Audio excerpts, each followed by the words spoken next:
what the Church of Scientology is so afraid of. This is SPTV. SPTV is back with, well, this is our special Tuesday edition of Monday Night Live. And it's the first time we're doing this one with Amy. Welcome, Amy. Yes, thank you so much. Nice to be here with the Hi, guys. gentlemen. I'm going to keep everybody in line tonight. Oh, listen to this.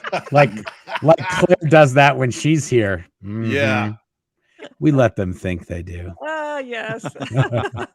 Okay, general public announcement first. The new lights from Maria, now that I am home, are installed. Look at those things, and I can change the color. Like, Wow. It's got this app that is pretty damn cool. I can just go in here and like, Oh, now check that out. Yeah. Wow. I think that was making your camera wig out a little. One of those colors made your camera freak out a little bit. oh, And I can do themes, all sorts of stuff here. It's pretty amazing. Totally uncoordinated. I also changed my lights too. I switched Oh, from you red got to blue. blue. I I'm going like to the do it every blue. month. The beginning of every month, I'm switching to a different color. Well, mine's curtains, so it's going to stay green for a while. Yeah. What made you decide to go blue? Is that because someone said cool in the back, warm in the front? No, Um, that's because Maria said, I think blue looks great. There you And go. she sent me the lights, so I did blue. Yeah. Oh, no, I meant Mark changed from like Oh, devil Mark. red to Smurf blue. Well, I had blue when I was at the hotel, and so many people like the blue. I was like, I'll switch to the blue when I get home. Nice. All right, so what's going on with you guys? Oh, I'm taking care of the fort here. I lost my my better half to Los Angeles. I had to share her with that place, and so yeah, I've been running around like a crazy person, doing science projects and all kinds of other things with the boys. So yeah, Oh, that's right. So you're Mr. Mom for the next couple days. yeah. And so at the end of court today, Judge Almeida said to Philip Cohen, you have 45 more minutes tomorrow morning and you're done. Oh my Nice. gosh. And she said, we're going to do very brief redirect, very brief recross. And that means Claire will be up before lunchtime. Wow. Wow. Yeah. Okay. And I know I've heard, oh, maybe it'll be, Wednesday and Thursday. I'm sorry. And I don't, since when does an expert witness take more than, one day on the stand? That hasn't been the case. Maybe they really want to dig into the Scientology stuff, but I don't know. She could be done tomorrow. Oh, I'm predicting she will absolutely be done tomorrow. If they are smart, they will avoid Claire at all costs. Exactly. It's going to be a bad news downhill slide if they try and challenge her on Scientology. Yeah, because Mhm. if they want to ask her about specifics, she will have days of specifics. Yep. Oh yeah. Anyway, yeah, I don't know. I don't pretend to know. I don't talk about it with Claire. I don't know anything. So I'm not going to make any predictions except for when she's done, she'll come home. Yep. That's hope. good. Fingers And we're crossed. going to count on Aaron to give us all the scoop. Yes. Yeah. And so actually, I obviously can give any scoop on anything that I see in the courtroom, obviously. Mhm. But what we don't know, and it sounds like you guys haven't spoken about even something like this, Mark. Yeah. I don't know if Claire, I hope she can Claire jump on with you and do a video with you about this is what I did, this is what it was like, this is what I think, or can she do a debrief? Of course you can, right? Because she's just, if I can do it, she can do it. I think after she's done, or I want to say after the trial is done. Yeah. Because if she has to go back, it seems unfair that I'll be able to talk about it, but she won't. but that's okay. Yeah, but you're not there as a witness or an expert. Not on the True. stand. And the thing that she can't do during the trial, at least, is come out and make statements that would indicate that she is not that she has some personal bent in the matter, rather than she testified to the facts that were being asked of her as an expert in an unbiased fashion. Now, unbiased doesn't mean it's good for Scientology, but she can't be perceived as being a biased expert. She has to be a fair expert. Yeah. Right. Tell the truth. So she has to be kind of careful. Like, she doesn't want to, and I would tell her, don't say anything. Just we've already agreed. Chill. And, that way you absolutely can't get into any trouble. Yeah. We've already agreed that we're not going to talk about anything about this case until there's a ruling in the case. Yes. I think that's very smart, Mark. Yeah. Yep. That would be my advice to her too. Scientology will use any excuse they can find under the sun, moon, and stars to make this a mistrial or have a reason for walking it back, or you name it. That's their only hope, is to kind of make this thing so we don't hear all the facts. Right. Yeah.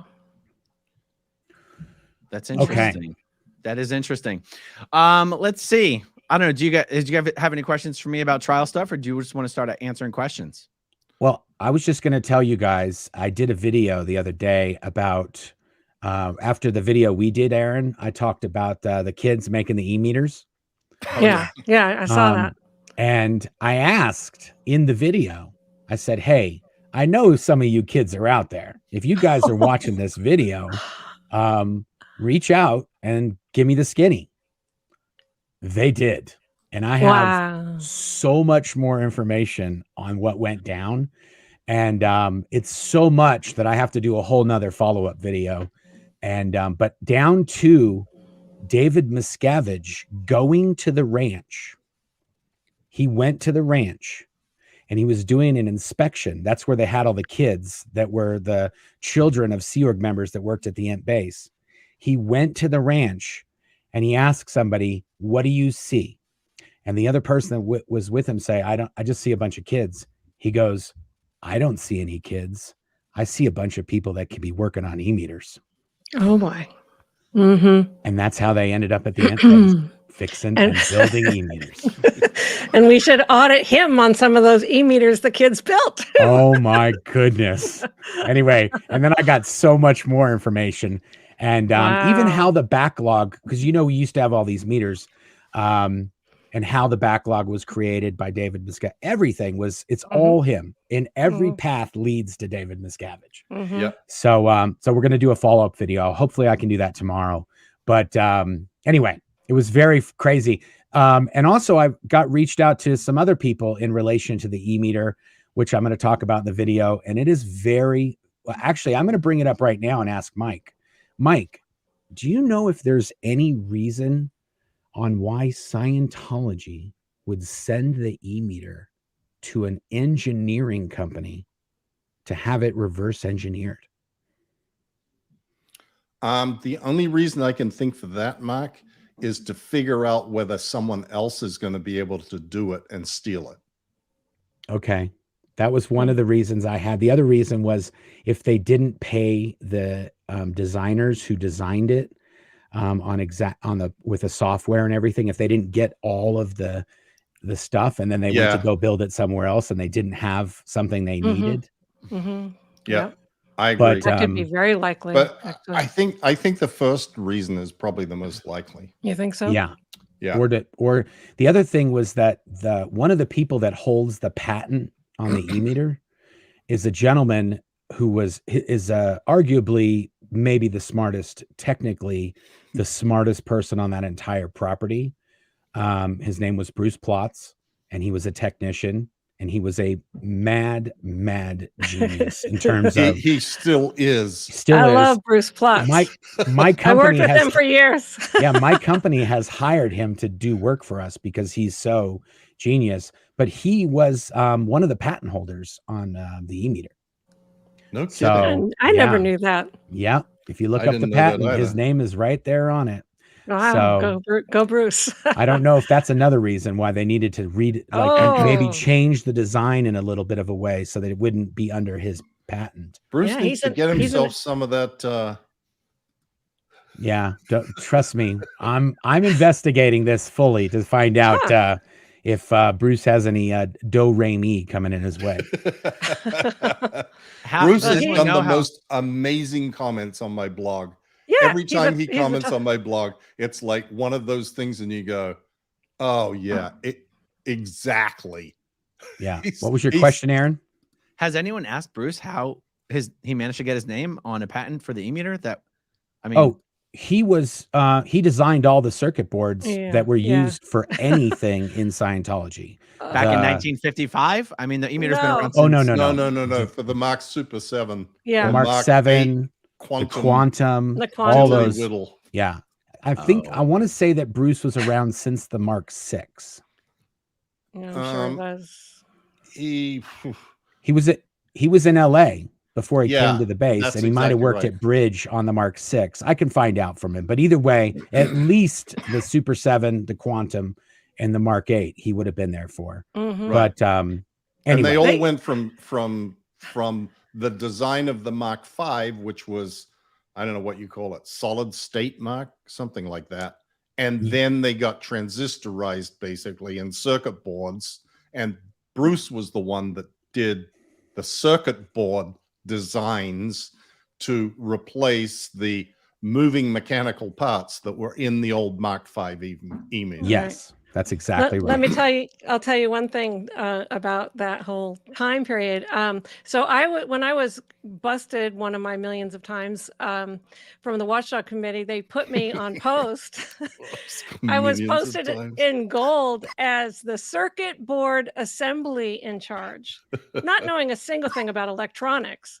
And so Bruce Plotz was my mentor, and he helped me figure it out because we had worked together on building the sound studio, and I did all the electrical and electronics logistics for that project, and Bruce and I worked in the same office.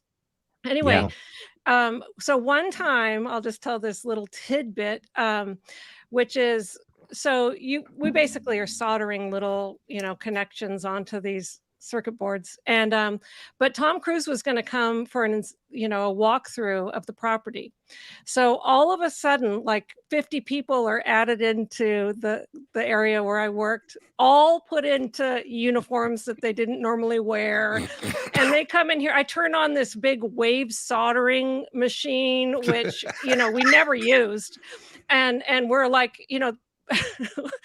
ramming things through it that we're not even going to sell or anything, just to like make it look like something's happening. And so he could be paraded through like a peacock, and everyone's like standing at attention, and just, it's a complete facade. They're just stroking each other nonstop. It's funny that they play movie magic even for Tom Cruise. Right. Everything is about movie magic. Golden Era is always about appearances and how it looks. Even to a guy that's from that world, they still put all these actors in there and prop it up and do it like make believe to show off for Tom Cruise. And that's the world that he lives in. And they just like, whatever, he won't know.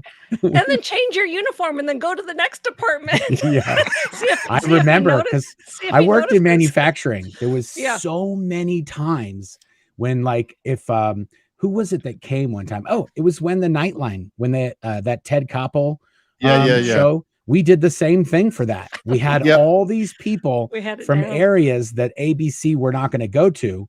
People from those areas got dressed up and went to other areas to make it look like they were full. And it wasn't just like 3 people making e-meters for the whole world. And of course, as soon as they leave the room, those people scuttle back to the galley to cook the lunch. Or they're off digging the weeds. Another thing I was going to say, Aaron, is that when you did that video about the number of Scientologists, another thing that's a real key metric, and I meant to mention it in my other e-meter video, and I'll mention it on the next one I do, but there's serial numbers on every single e-meter. So exactly how many we've made. And when I was there, it was in the 30,000s. That's how many e-meters total had ever been made. And every Scientologist that uses an e-meter they are all it's encouraged, but it's sort of it's a rule in Scientology that you're supposed to have two. You're supposed to have your one you use, Oh, and you're yeah. supposed to have a backup. So if we only made 30,000, then and everybody's supposed to have two, that pegs the number of Scientologists at around 15,000. Because if you're not every auditor is supposed to have two, but exactly, most but Scientologists aren't auditors. that's true. But if you're going up the bridge and you're an active Scientologist, it is assumed that you also purchase an e-meter and you audit a little bit too. So I'm just saying it's not. Yeah.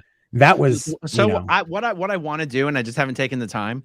I wanted to take your e-meter figure because I've heard you say that before. Yeah. And I wanted to actually build a spreadsheet similar to one that I did for members, and I wanted to do because orgs will buy meters. That's right, and that's what I was going to say. They have them in stock. That's right.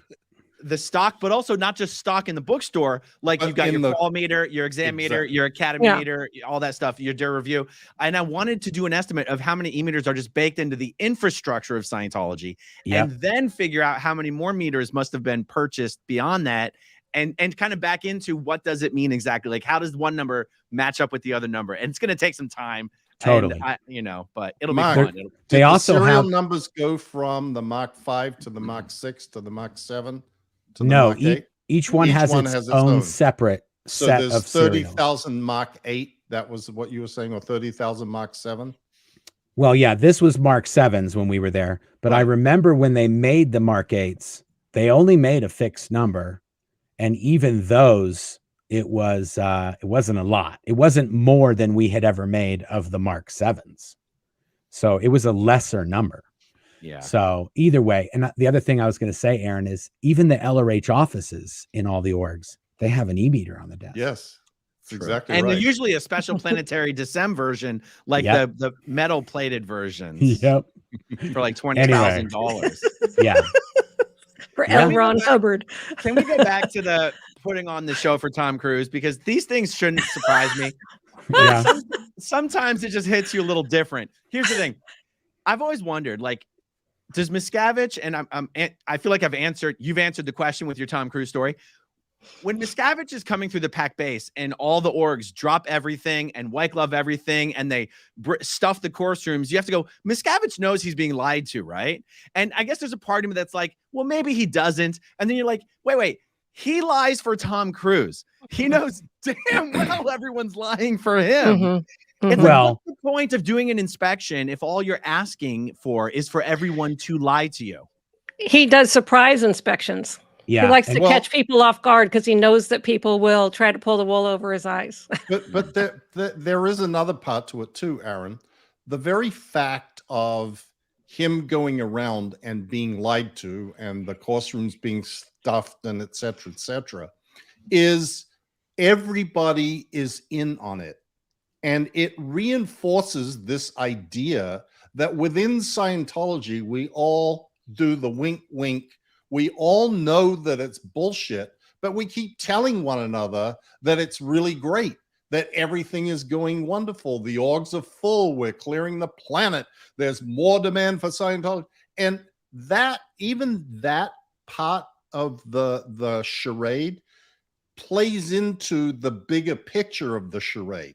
They know they're bullshitting him. He knows he's bullshitting them. Then you come to the end events. They all know he's bullshitting them. He knows he's bullshitting them. And they're all up, jumping up and down, giving standing ovations and rah-rahing one another because that's the shtick that goes on in Scientology. It's like everybody lies to everybody and everybody knows it, but it's just, that's how it is. Yeah.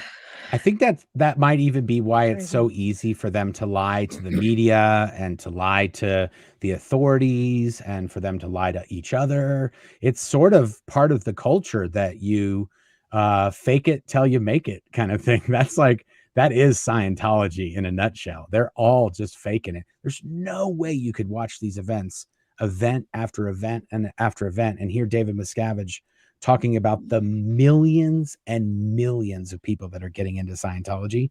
And then you go to your org and the clay is still in the wrapper from the org opening that happened 8 months ago. But guys, Right. am I the only one who thought everything in the events was true? Was it just me? Yeah. Yeah, Yes. you gullible fool. Anybody that worked at INT knew it's all movie magic. Though even the org openings, like when we would open an org, or we would have an org that went St. Hill size and we would do a video on it, there were times when they would just grab people off the street and say, hey, if you want to be in you want to be on TV, you want to be in a video, and they see all the cameras and everything, and then they're like, oh yeah, and then you just come in and they just sit down at a table and you tell them, here, put these headphones on, and they're listening to a lecture, but not really. And yeah, and that's what we would shoot, and that's the video that would show at the event. It's just some rando off the street sitting in the course room studying. Guys, I just want to recount something because it reminded me.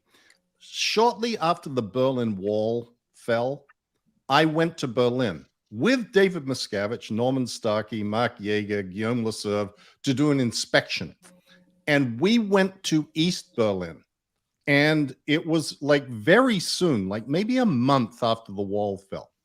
And when you drive into East Berlin at that time, where the wall was, within the first half a mile, it was all modern buildings. Everything was clean. It all looked perfect. There wasn't a piece of paper on the street.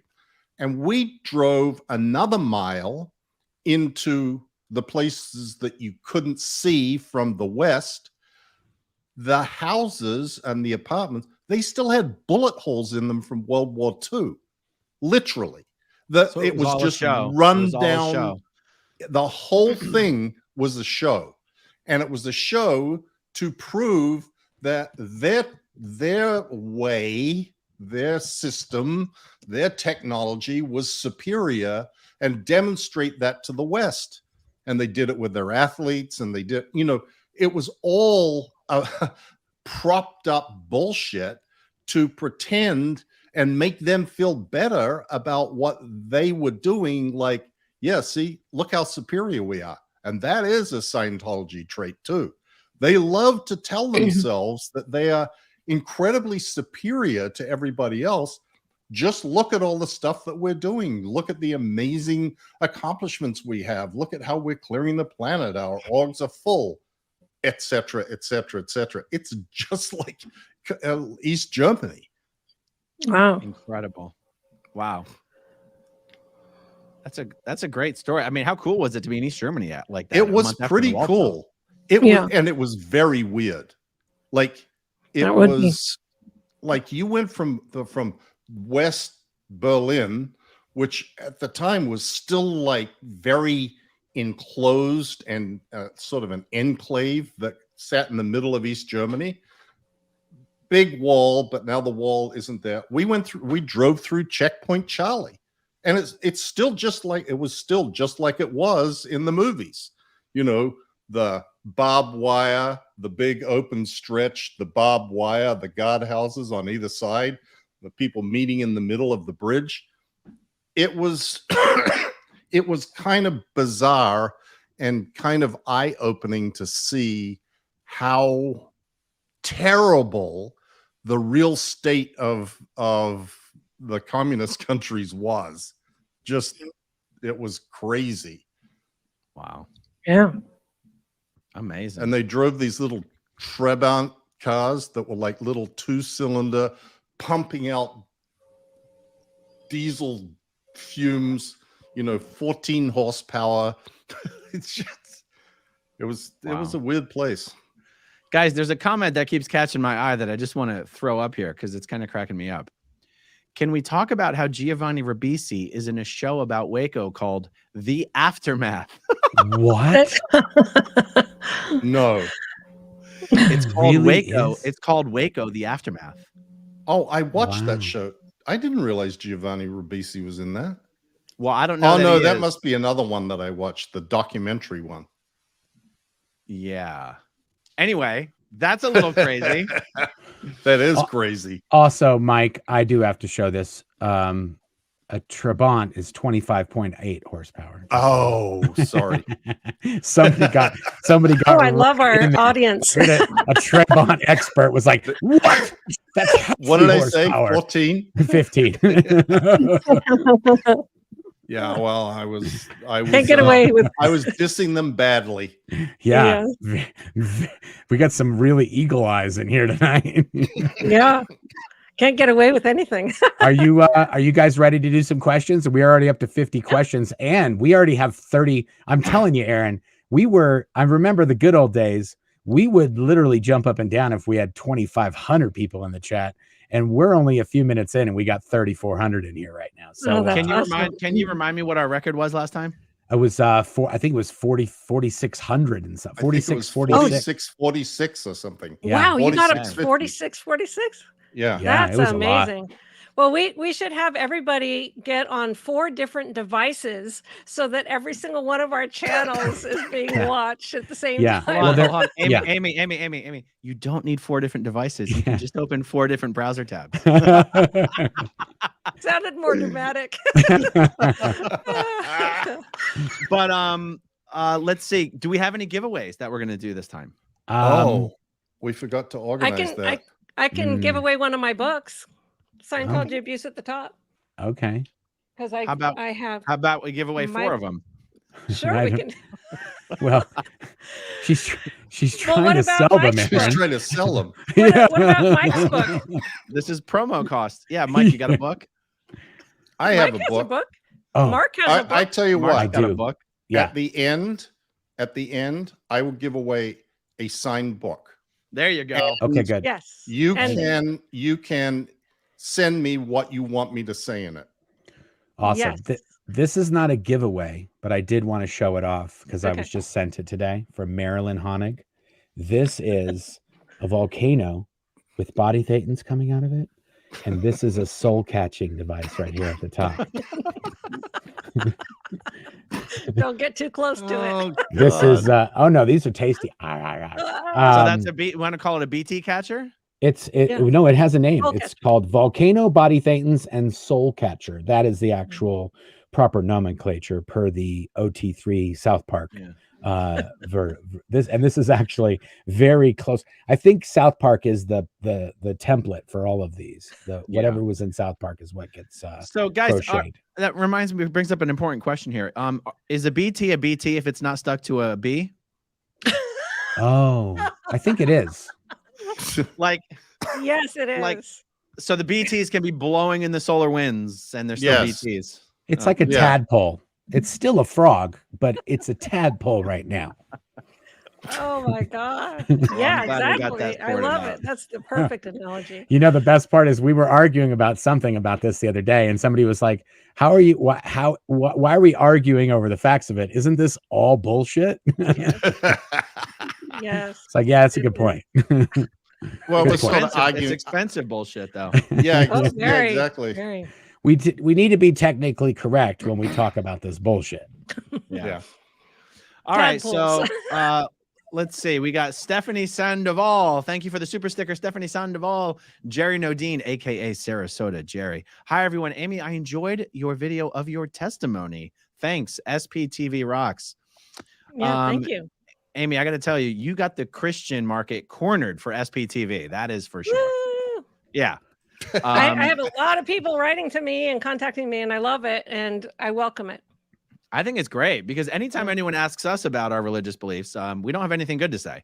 So, well, we don't have anything bad to say. We don't have much to say at all. Just taking a break from organized religion. I know. So it's refreshing for someone to actually have something. I mean, I guess everything we have to say is worthwhile, but you guys know what I mean. I mean, come on. Yeah. And plus, Mark, I have taken a massive break from organized religion. I don't belong to any organization or any church. No one claims me, nothing besides God. Nice. So yeah, I'm not my PTSD with organized religion, I think, is sufficient that, I I just can't go there right now, but I have a relationship with God. And so that's just as strong as can be. And that's really all that matters to me. Nice. Well Yeah. said. Thank you. By the Just way, because you said it, how ironic is it that PTSD has PTS in it? I know. That's very true, actually. Didn't think of that before. Someone who's more expert in this subject than me will have to check. What is PTS type D? Because Scientology has a PTSD. Oh, I'll look it Yeah. up because I have the dictionaries here. So I'm going to look by it the way, up. while I'm distracted by shiny objects, Mike, do you have 4 lights or is it one giant light? Okay. It comes in these strips, and there is 4 strips. Well, there's actually 3 in a pack, and Maria actually sent an extra one. So there is 4 light strips. Only 3 of them are attached, are in play right now. I'll show you. Here is one. This is another one. Oh, so it's literally just an LED. They have little connectors, so you can just connect them. They got sticky on the back. I want that. I should have known. My kids have those up in their rooms and stuff. I was going to say, Caden, Kale, and Grayson all have those around their Well, their room. so do Jack and those are Shane, cool. but they're not this cool. They have the cheapo ones from, Five Below. Yeah, exactly. The ski shop. Okay. This is I like this next one. Let's check it out.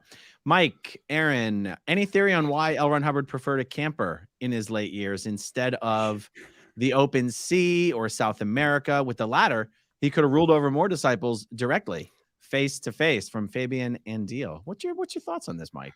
I think he was hoping that Miscavige would pull off the all clear and he would be able to magically reappear. I think also another big factor was his physical condition.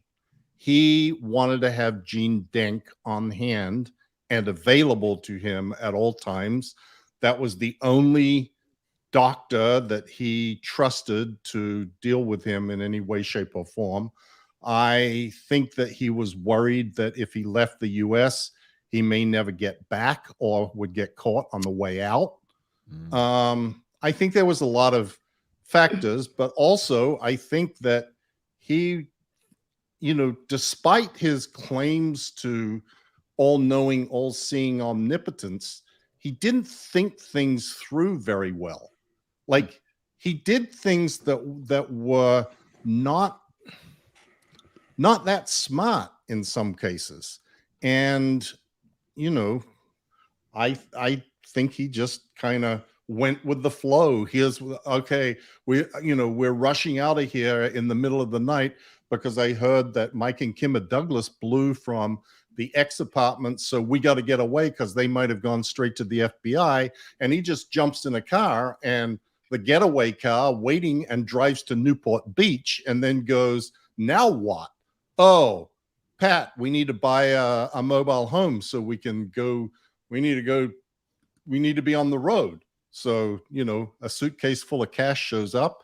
They go buy a suitcase full of cash worth of mobile bus, jumps in the bus, and they start driving. I mean, I think that probably is about the level of planning that was involved in that.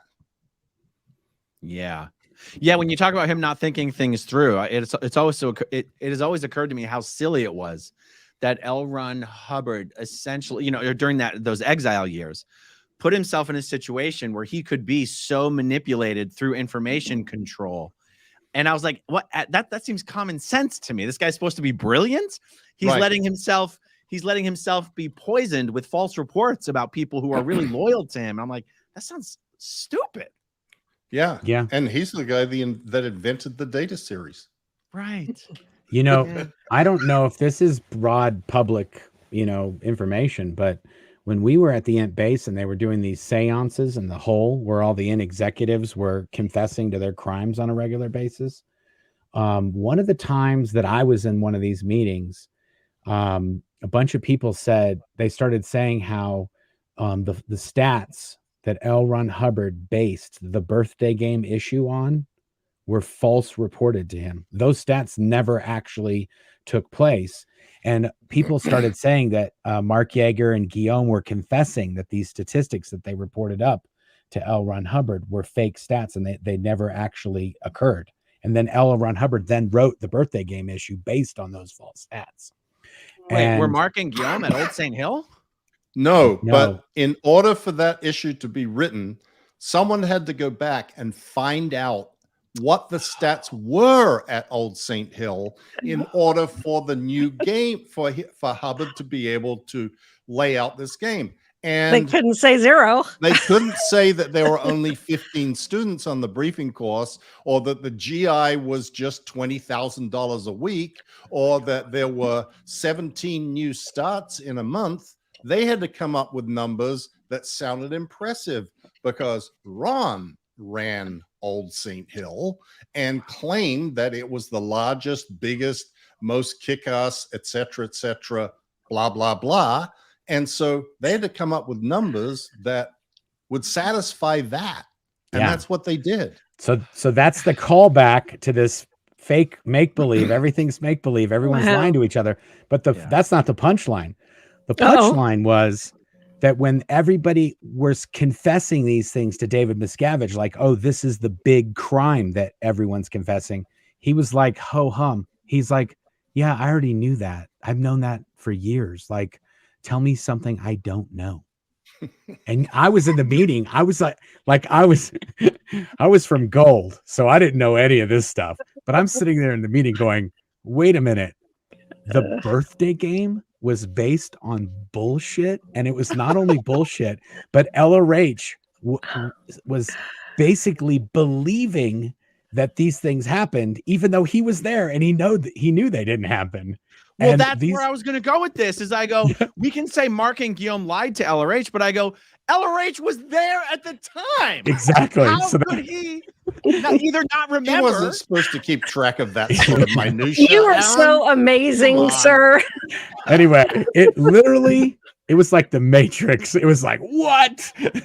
Oh my God. Oh, and in that issue, or 3399-1, whichever one it is, he talks about, well, it wasn't just me that did it. It was also Boston. If you knew, do you know what Boston, Aaron, you've read that issue, and Boston is like, yeah, this is the cool thing. Do you know who the people were that were sent to Boston? You told me this story. They were the Crims from the postulate check era.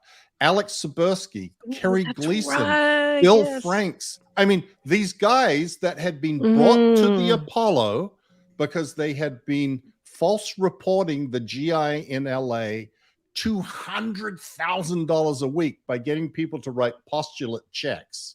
You got to say what that is. Checks that they wrote saying, I will have the money in my account at some time in the future, and then you can cash it.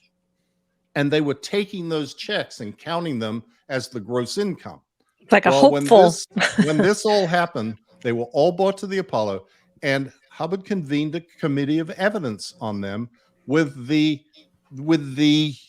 recommendations to be whether they should all be declared or not.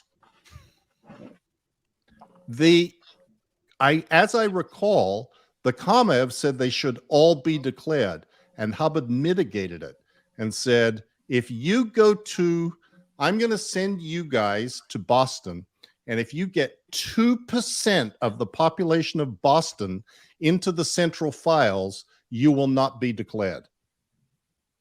And they went and pushed the living hell out of Boston. They got they made a bunch of money. They sent it to Flag. They were sending like $20,000 a week to Flag. They became the big heroes. They were all brought back to Flag, and Boston collapsed again, back to how it was before they got there.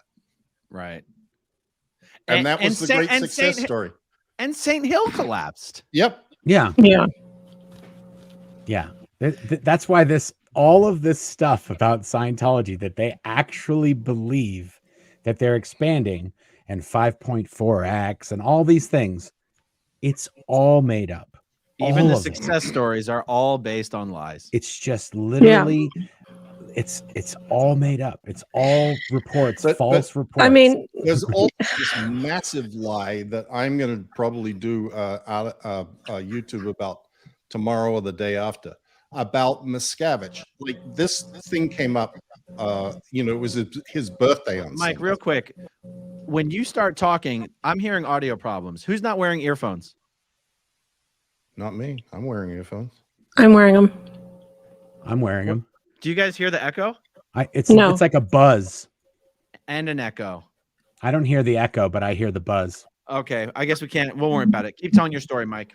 I was just going to say, the big lie in Scientology that is being perpetrated, and I was reminded of this reading the David Miscavige website in celebration of his birthday, is that he was anointed by L. Ron Hubbard. And the real story of what happened and how that came about, I cover in my book, but then I pulled out Marty Rathbun's book. And it's really interesting. I'm going to do a whole discussion about that subject, about how David Miscavige was not only not anointed by L. Ron Hubbard, Hubbard was pissed at him. He did not get the all clear that he was supposed to get that would allow Hubbard to come out of hiding. He was in no way ever going to be the guy that Hubbard turned over to, ever. Wow. Scientology believed today that, he was absolutely Hubbard's best friend, appointed by him, etc., etc. I wanted to say one thing about the stats, this 5.4x stats, which was Hamburg. And because Hamburg was always the biggest, most expanding organization on the planet, they won all kinds of awards. Their executive director, which was Vibke Hansen, kept coming to Flag to get the birthday game awards and everything. And she was just celebrated as the biggest expansion queen of the universe. It turned out that all her stats were completely false, totally made up. And she was sent to the Rehabilitation Project Force at Happy Valley. She was made to join the Sea Org to go on to the RPF because of her false stats. And then a command team was sent, which was Marc Yeager. He was COCMO at the time, or the commanding officer. So he was sent, Miscavige said, you're going to go make those stats real. So he sent, I think it was Kurt Whelan went with him, and Fred Harris. And Marc Fred Yeager. Harris is the PR person. And wasn't Mark Ingber there as well? No, but I think he took over for Marc Yeager. Oh, that's right. And some finance person, I don't remember who. Nigel, Tom maybe? Woodruff. Tom Woodruff. That's right, Tom Woodruff. And so that team went all from INT to go and make those stats real, all into Germany. Anyway, and David Miscavige laughed because Marc Yeager is Jewish and he's sending him into Germany. That was like his big ha ha ha. This is going to be so funny. Oh my God. Anyway, yeah. So there you go for the false statistics. As long as we're going to go down that path, when we were having financial planning at the INT base. Yeah. Don't get us demonetized, Mark. I won't get you demonetized. Just listen. David Miscavige was trying to get somebody to come up to INT and so that she would get some money from the INT FP. And he told this gal, he said, if you want to get her up here, just make some marmalade toast and she'll come up. Anybody that was the freaking joke? No, it's not a joke. It's a very, very, anybody who's Jewish will get that. And they I thought that was an Australian joke or something. I thought it was Australian too. Marmalade, not Vegemite. Oh, what's marmalade? Is that a Paddington Bear thing? No, it's like a jam that you put on toast, and it's made out of orange peel. It went over our heads, Mark. Is that a Jewish thing? Aaron, I thought that was a British Paddington Bear thing. He loved his marmalade. No, Aaron. That's what they gave them before they brought them into Oh no. Yes. No. Yes. Oh my my God. Oh yeah, So it had that's to a be David. something that That's David gross. Miscavige on a Tuesday. Yeah. Oh my God. Yeah. Wow. Wow. I didn't know that either. Yeah. Ugh. He's got the dark arts going over there, David Miscavige. Yep.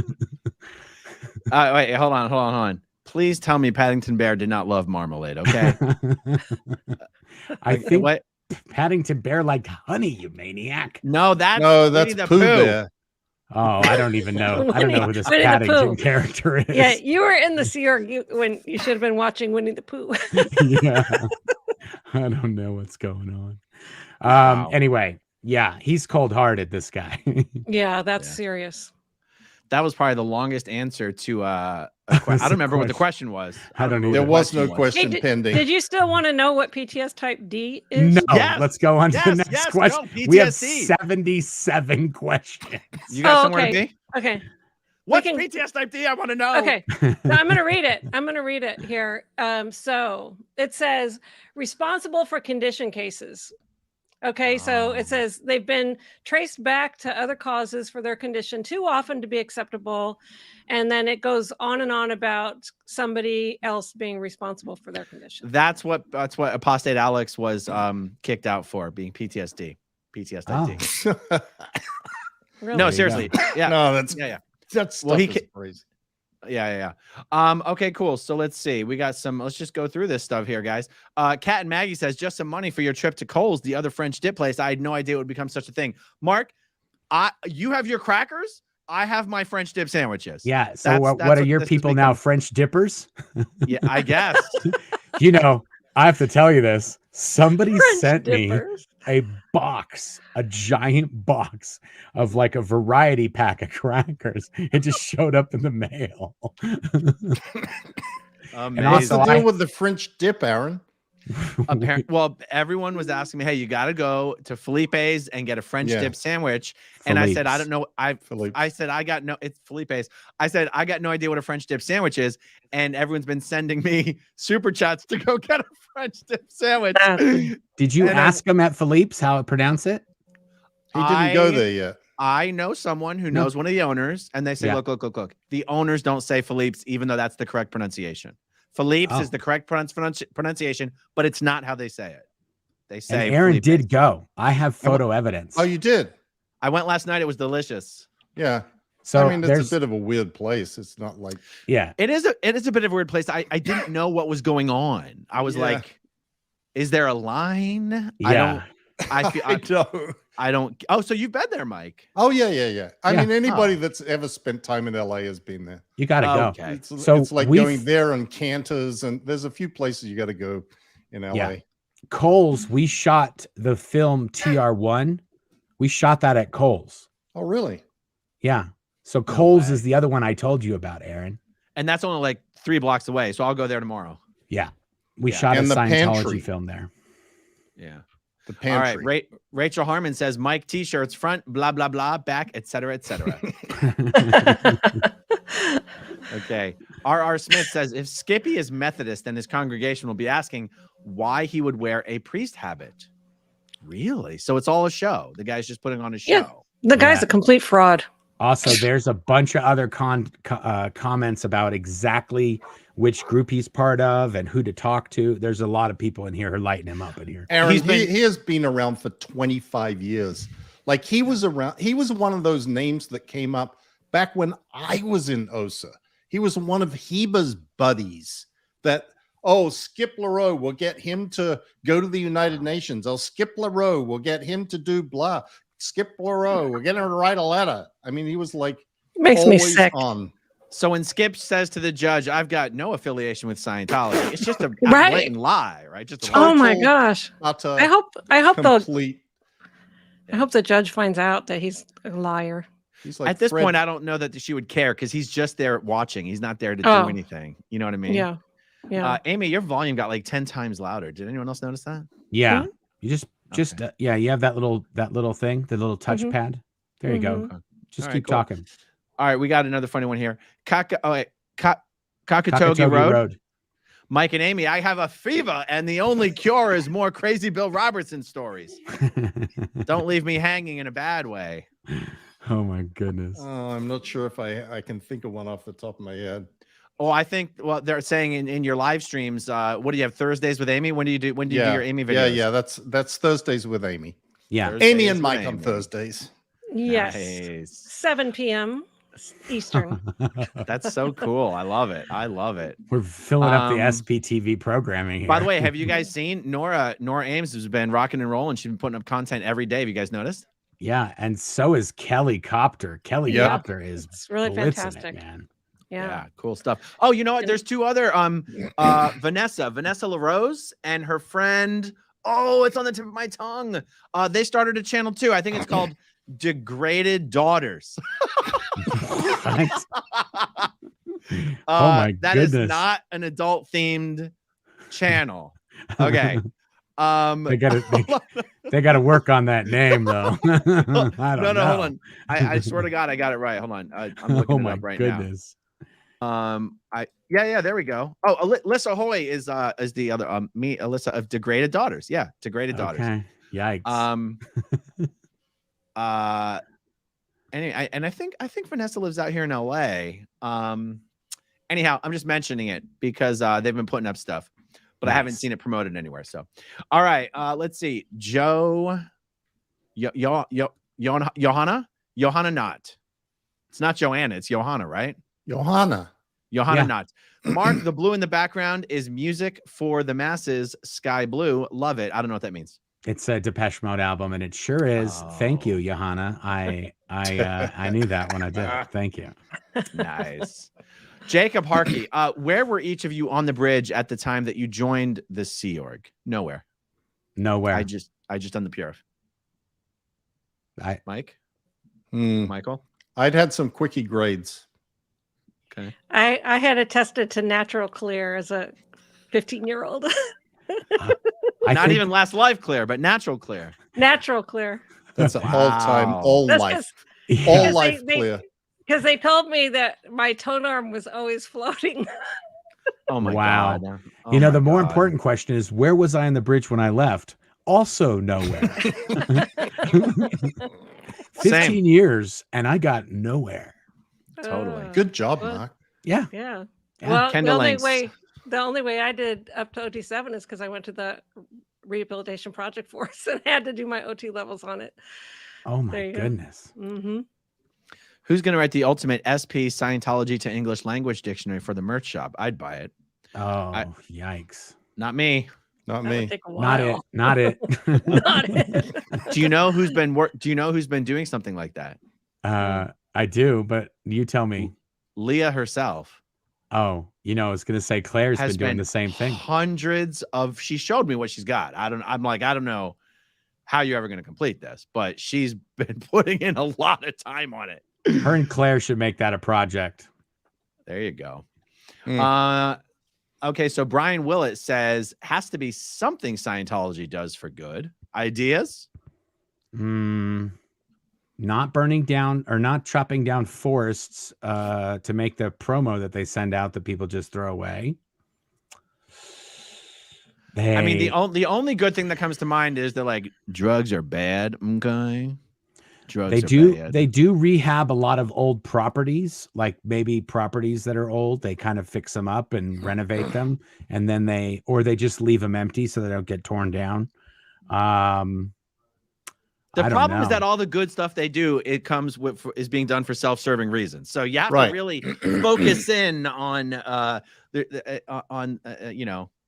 just the thing and not the reason for the thing in order to call it something good. Yeah. So, all right, this one's clearly on Amy's channel. Super chat, because Amy has a super name. Mm-hmm. Oh, hi, Amy. Okay, let's see. What is this? Jerry Hack.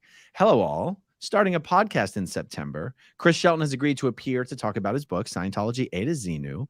Will Scientology attack me? Open invitation to Mike, Mark, and Amy to talk about your books too. What do you think about Scientology attacking non-Scientologists that start doing Scientology content? I don't think they have the bandwidth to pull that off these days. They don't. They can't even watch all our videos. Literally. guys. I mean, we've sort of drawn all fire and all resources, and I think everybody else has got a pretty much a free pass. Honestly, I just don't think that they have the ability to be able to track and deal with all of these other people that are around now. Yeah. And at the end of the day, they've been attacking us for I mean, going on over a decade, for almost 17 years now for me. And it's resulted in a whole lot of nothing, guys. I hate to break it to you. So I'm not even sure. Even if they would attack you, it just makes for more content. So it's kind of like, if they do, great. If they don't, great. Who cares? They're so insignificant in terms of what they're doing, like to get us to stop. Obviously, it hasn't worked. I'm still doing it 17 years later. So I wonder how much tax-exempt money they've used in order to attack us. It's in the millions. Just the 4 people in this little chat here. It's in the millions. Yeah. I guarantee. I'm dying to know how Amy's volume keeps jumping up like that. Let's see. Talk, Amy. Okay, I'm talking right now, except She's for my fine. dog is chewing in the background. No, you're fine. No, it She's sounds good. fine right now. Yeah. Scientology has created the first perpetual, honest to God, perpetual motion machine, where they cannot help but still do stupid things to us. And then I'm just going to keep doing videos about it, which is just going to piss them off more. And then they're going to keep doing stupid things. I'm going to keep doing videos about it. And the world finds it endlessly entertaining. So, it's the one rule of physics. You can't have perpetual motion except for Scientology. Well, I thought of this the other day, Aaron, and I was going to say it, or I couldn't decide, but Scientology spends so much money advertising on the internet that they are creating a vacuum for our videos, because they're asking people if they're curious, but they're not giving them any information. And so they're coming here and they're getting all their information, and Scientology is even funding these videos. So they're really to blame at the end of the day for all this nonsense. Well, I don't know what someone's head is exploding that Amy has called her channel Who is Amy Scobee?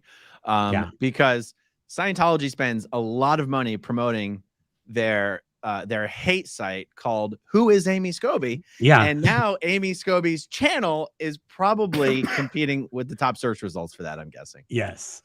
And I really don't care. They don't own my name, and it really pisses me off. They've got 12 stupid websites that all direct to Who is Amy Scobee. And, it's just, they've had them for 15 years or something stupid like that now. And so I just decided, they don't own my name, and I can have something in Who is Amy Scobee. And if it sends it to their website, people will see how stupid Scientology is. There you go. Yeah. Awesome. Lathanda Grauklinger. Thanks to Amy for giving us our Monday night SPTV fix yesterday. Great to see you all today. I see that Mike's Xenu shelf is getting more and more populated. I've never noticed your green stuffed Xenu. Where did that come from? Jack won that at the Palm Harbor at the Palm Harbor Fair the other night. I said, "Oh, I need that." He's taking his kids' toys now. I did. I told him to get the green one. They had purple and blue. I like the green. I think green is a good color for the Xenu doll. So yeah, I got it, and he gladly donated it to the cause. That's awesome. So it's a garden variety alien. I love it. Yeah, it's just a little stuffy, puffy toy that cost like $7 for the game. That's worth like 50 cents. Yeah. So I did my first live, you guys, last night. I saw that. Your solo. Yeah, my solo, figuring it out, because it was the first time I ever did it. So anyway, so now I'm with the big guys. Nice. As Dan That's Sherman awesome. would have said, you're now running with the big dogs in the tall grass. A veritable heretofore for Therefore, and expansion. notwithstanding, Moreover. So Tommy Davis must have stole that from Dan Sherman, because I could have sworn I heard Tommy Davis say something similar. yeah, Like he did. He couldn't run with the big dogs, so he had to leave the Sea Org. That's why Rinder left. Yeah, Yep. that's the best thing about his little rant. He's like, Sea Org members are harder, faster, stronger, da-da-da-da-da-da, and they couldn't cut it. And then he like, fast forward, hey, Tommy, where you at? You ain't there Tommy no more, left- are you? Tommy left the Sea Org, and then he left his wife and kids. Oh yeah, no, he got up and GTFO'd the whole scene. Yeah. And I don't mean left his wife because the wife was in the Sea Org. He left the Sea Org. He created a life with his wife, had kids, and then he left all of them. Yeah, and then Right. found he traded it up for a younger, newer model. Oh boy. Oh boy. All right, moving on. Percy Kersey, one of my favorite names, by the way. 4 of the bravest, most valuable people I've ever known of. You all have been a hand holding the door to my healing. Oh, I see. Thank you all. Also, Aussie, Aussie, Aussie. Oi, oi, oi. There you go. I think Lovely. this guy's from Australia. Yes, definitely. I would guess that. And I think it's a girl based on the picture. How do you What's the see picture that, of? Mike? Oh, it is a picture. It's a tracing of a girl. I see. Oh yeah, All right. smoking a cigarette. Very nice. Amber Glass is wondering, what color is Tone 40? This color. Yeah. Oh boy, look at Mike. He was quick. I was gonna do it, but he was too quick on the draw, baby. I've Okay, got tone 40 blue. Nice. Marilyn says the Sea Org experience seems to have sucked, but did you at least get to learn some real stuff like how to do cool nautical knots or something? I still It's not can't that tell. kind of Sea Org anymore. No.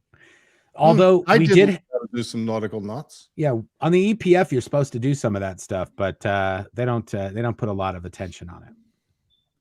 Oh, you know what? The best thing that I learned from the Sea Org? Everything outside the Sea Org is so much better than anything that happens inside the Sea Org. That's true. You can survive anything in the outside world because I remember the first time when I was working outside of the Sea Org and someone said, "Oh my God, can you believe what the manager just said? Oh my God." And I'm like, he said the word shit. Like that's like a big deal. Oh, he cursed that guy out. I'm like, really? Nothing. You are prepared for everything when you leave the Sea Org. That is one thing, and you have persistence and toughness that it just doesn't come from anywhere else, I don't think. Yeah. I'm still like, it's so funny, because you're not required to. Mike. Is it just Yeah. me, guys? No, she's No. blowing it out. What happened? When you It's like- talk louder, I don't know. it's Maybe- really maybe- loud. Yeah. Here, just push. Oh, you can't push yours away. It's okay. It's okay, I can Amy. step away from it. No, just How's that? Go It's into the okay. other room, You know- Amy. yeah, go where. Maybe it was because I went from mute to on. Oh, The Maybe that's chat what happened. agrees that you're very loud. So no, maybe just push the mic away a little bit. Okay. Push the mic. yeah, it's all good. You're Okay, so There you go. There you go. never mind. No, I wouldn't Oh. go. No. It sounded great. Well, I was gonna say I still have a tendency to, if I like get a service that I have to write or something, to stay up until I finish. Are you pulling all nighter? Oh yeah, well, not all nighter, but it's like I still have that tendency, and it's funny how the expectancy of companies or people or whatever is just get to it whenever you get to it, Yeah. and I'm When I- not used to that. When I had my first job at a company, and the guy said, "Really hate to have to ask you this, but we got a deadline. We got to get it done. It's got to get turned over to get the mix done so it can air. Could you stay till 8 o'clock tonight to get this done?" It's like the buildup was so much. And I was like, "Yeah, I could stay till 8." It's like, "Really? You sure?" I'm like, "Yeah, I could stay 3 hours late. No problem." Guys, we forgot to give something away. We didn't forget. We just delayed it. We weren't gonna do everything at the end, right? We were gonna No. do a little. We'll Let's give a do book Amy's away. book now. Yeah. Oh, You ready, okay. Amy? Let's can give him the instruction and everything.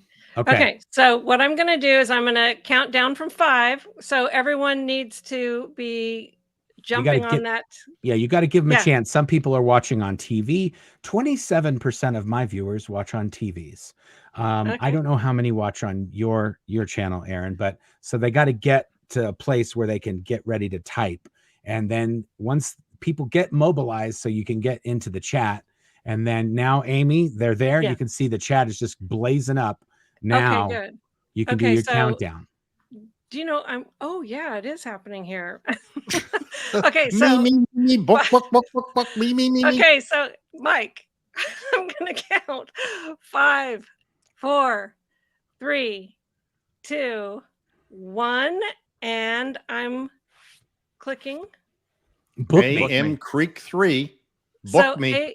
AM Creek 3, if you just go ahead and send me an email at scobeepublishing@gmail.com, I will send you a book. Congratulations. There you go. So let's spell Scobee for everybody. SCOBEE, right? Yes. Yeah. And then publishing. scobeepublishing@gmail.com. Nice. There you go. Good job, Amy. Good job. Hey. Very clean. Hey. I think the Good. problem is that Amy's voice is so clear, and also it's a little bit more high pitch, and we have all this mid-range and low end. So I think her voice just cuts through more. But Jackson just bought me this. It's a brand new microphone. Yeah, it's awesome. I'm not used to where it needs to be yet. Yeah, it's perfect. Wherever you had it is perfect. It's just Okay. when you go in, that's when it gets a little. And you get excited. Yeah. When those two events happen at the same time, it's catastrophic. It's all good. Okay. I'm sorry for your ears, Aaron. I saw you react. It's okay. Amy, we did a live, one of the first lives that I joined in on with Mike and Aaron. I had 2 windows open at the same time and they were feeding back, and I blew out everyone's ears. Everyone that was watching, Aaron, Mike, everybody got blown out. Oh man. And so being a little loud is not the biggest deal in the world. Okay. Well, hopefully it's rectified now. Yes. All right. Moving on here. Oh wait, when are we gonna do the next giveaway, guys? Let's do it at the end. Let's do it. Do it in one. Let's end it in an hour, like at 10 o'clock. Okay. Can we do that? In 53 minutes? Yes. Yeah. And we'll do it right at the end. Okay, awesome. Good. Sounds good. Highly agree with the idea of Claire not discussing specifics. Honestly, depending on how things go in future cases, perhaps Claire could have an opportunity to be called in other cases as an expert if she would be interested. Yes, that is true. I imagine. Gary Jackson Moorhead says, "Me thinks it's pie face until a verdict is delivered." Yes, Good. exactly. Yeah. Lots Shay of Anderson. Amy's maiden solo voyage last night was terrific. SPTV, you're in, kid. Yay. It was an ask me anything. It was fun questions. Nice. Helen Girl says, I'm coming to the trial tomorrow. Is court open all day? Yeah, so court will start at 9:30. Lunch is from 12 to 1:30. And then you only have a 2.5 hour session. Court ends at 4 p.m. And there's like a 20-minute break somewhere in there whenever the judge feels is a good time. So it's really like a full day at court is a piece of cake, honestly. I mean, it's like 6 hours. I haven't done the math, but it's not even it's not an 8-hour day. You know what I'm saying? It's not. But not it's also close. a piece of cake It's if you're like sitting in a 5.5 bench. hours. Yeah, it's a piece of cake if you're sitting in a bench in the back of the courtroom. If you're one of the lawyers or the Jane Does or any of those people, it might be a little bit more exhausting. Yeah, I don't know. The lawyers get to stand up and walk around and do all their little whatevers. Okay, let's see. Brandy, I'm wondering if you would consider making a more dainty, more feminine SP bracelet available for us small humans. Could you also give a shout out to my mom, Holly, please? She's a big fan too. Thank you. Hello, hey, Holly. Hi, Holly. Okay, the answer to the bracelet there, Brandy, is that we already have a lot of different bracelets because we have to buy them and keep stocks of them in all these different sizes. And I think if we did the female ones, that might be a lot more trouble. And already Claire is kind of getting a little overloaded as it is. So I'm not trying to make more work for her, but we'll see. We'll look into it. I might even just get some small ones, just small female ones, but just like 2 or 3 sizes. If you got a really tiny little wrist, then I can't imagine that you'd need a size 10. So we'll figure it out. Nice. All right, let's see. Is this Lisa? Aaron Hubba, so addicted to your trial coverage. Thanks to you all. Please take Claire to In-N-Out Burger on me. You won't be disappointed. I'm in for the Mike Rinder signed book, please. Okay, good. Well, we got that giveaway coming. And yeah, so I think I'm allowed to hang out with Claire during breaks, I think. Like if Claire testifies tomorrow and there's a break time, I think I'm allowed to hang out with her. I was allowed to hang out with the Jane Does. I'm allowed, you know what I'm saying? So, and she's not even you know what I'm saying? She's like, anyway. So anyway, I guess what I'm saying is I'm pretty sure, let's say she wraps up her testimony. Claire is going to know the answer to that tomorrow because the lawyers are going, or the prosecutors are going to tell her, here is how you need to act when you're here. This is what's appropriate. This is what's not appropriate, because they know that she hasn't been an expert witness before. And being an expert witness has certain things that go along with it, and they will explain that to her. And so she'll take the lead on that, I'm sure, Aaron. If she says it's okay for you to hang out with her, I'm sure it'll be okay to hang out. Totally. And let's say she finishes her testimony tomorrow. I guess that's where I was going with this is we'll definitely be going to hit the in and out. Just because she can't get on YouTube and talk about all her stuff doesn't mean we can't go grab some food afterwards. So, okay, John Sostowski lets us all know, Mark, I sent you the box of assorted crackers. You can pick your favorite to lick. There's even Scooby Dooby dog bone crackers. I also sent a Pokey bendable figure. A bendable figure. A Pokey for you. And is Pokey Gumby's horse? Yeah. Pokey's Gumby's horse, right? Yeah. So a Pokey bendable figure for you and a Gumby toy for the pets. That sounds, how come we haven't seen photos of this thing yet? Because I just saw it. I was trying to figure out what it was. I was like, what is this? Why is this here? And then I was like, oh, it's a package of crackers. I was like, oh my goodness, I think somebody sent me crackers. That's amazing. All right, DB says, Mike, have you ever played Santa Claus for your grandkids or other family? Grow that beard out a few more inches and you look just like him. Oh, thanks. Yeah. I didn't have any grandkids. Did he say grandkids? Oh, he did say grandkids. Yeah. Yeah. No, Yeah. You don't even almost have grandkids. Right. If Mike had grandkids, we'd be in big trouble. Chris OC, hi SBTV crew. Curious if any of you guys are following the Lori Vallow Daybell trial and all that craziness. I found a lot of parallels with Scientology as far as the cult indoctrination techniques that Chad Daybell was using. Have you guys been following any of this? I don't even know. Never what this heard is. of this. So people have been sending me some links, but I have not had the time to watch any. It's a trial that's currently going on right now. Right. Cult related. So. All right, Denver Stevo says, hey, Aaron, you inspired me to have a French dip for dinner tonight. It's not Felipe's or Philippe's, but also, do you have Leah and Angelo doing your laundry again this weekend? No, Angelo, that's a good one. I actually plan on going home this weekend, and then I will be coming back. You're not going to leave your laundry with Leah? No. You guys, were you on there, Mike, or was it? No. So we were on the chat. Aaron and I was on the chat, and Leah comes in while he's, while he's recording the video, and she's like, "Smell this," and she hands him a shirt, and she had just done his laundry, and then everyone's like, "Leah, get on, come on the camera." She's like, "No, I'm not coming on," but then she pops in and says, "Your breakfast is ready, Aaron." Scrambled eggs.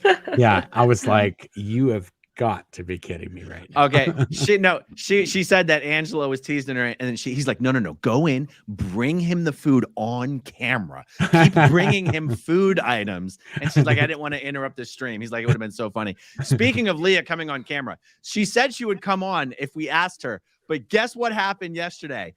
Because in court she was in full makeup and everything, so I'm like, this is perfect. Yeah, this is perfect. I said, Leah, let's do a stream 3 minutes downstairs next to the car about Reverend. And she goes, baby, this is real world makeup. It's not the same as video makeup. And I was like, we're never gonna get you on a stream. She's like, baby, this is film makeup. This is not real world makeup or YouTube makeup. This is film makeup. But I do have to say something here, Aaron. Having stayed at Leah's house for many, many months on end at some time, she is the most gracious host and treats you like, Marc knows this. He's stayed there too. Yeah. It is like you're a king. Like when I stayed in the guest room, I'd walk into the guest room and all the photo frames had pictures of Christy and the boys in them. Oh my god! She thinks of everything.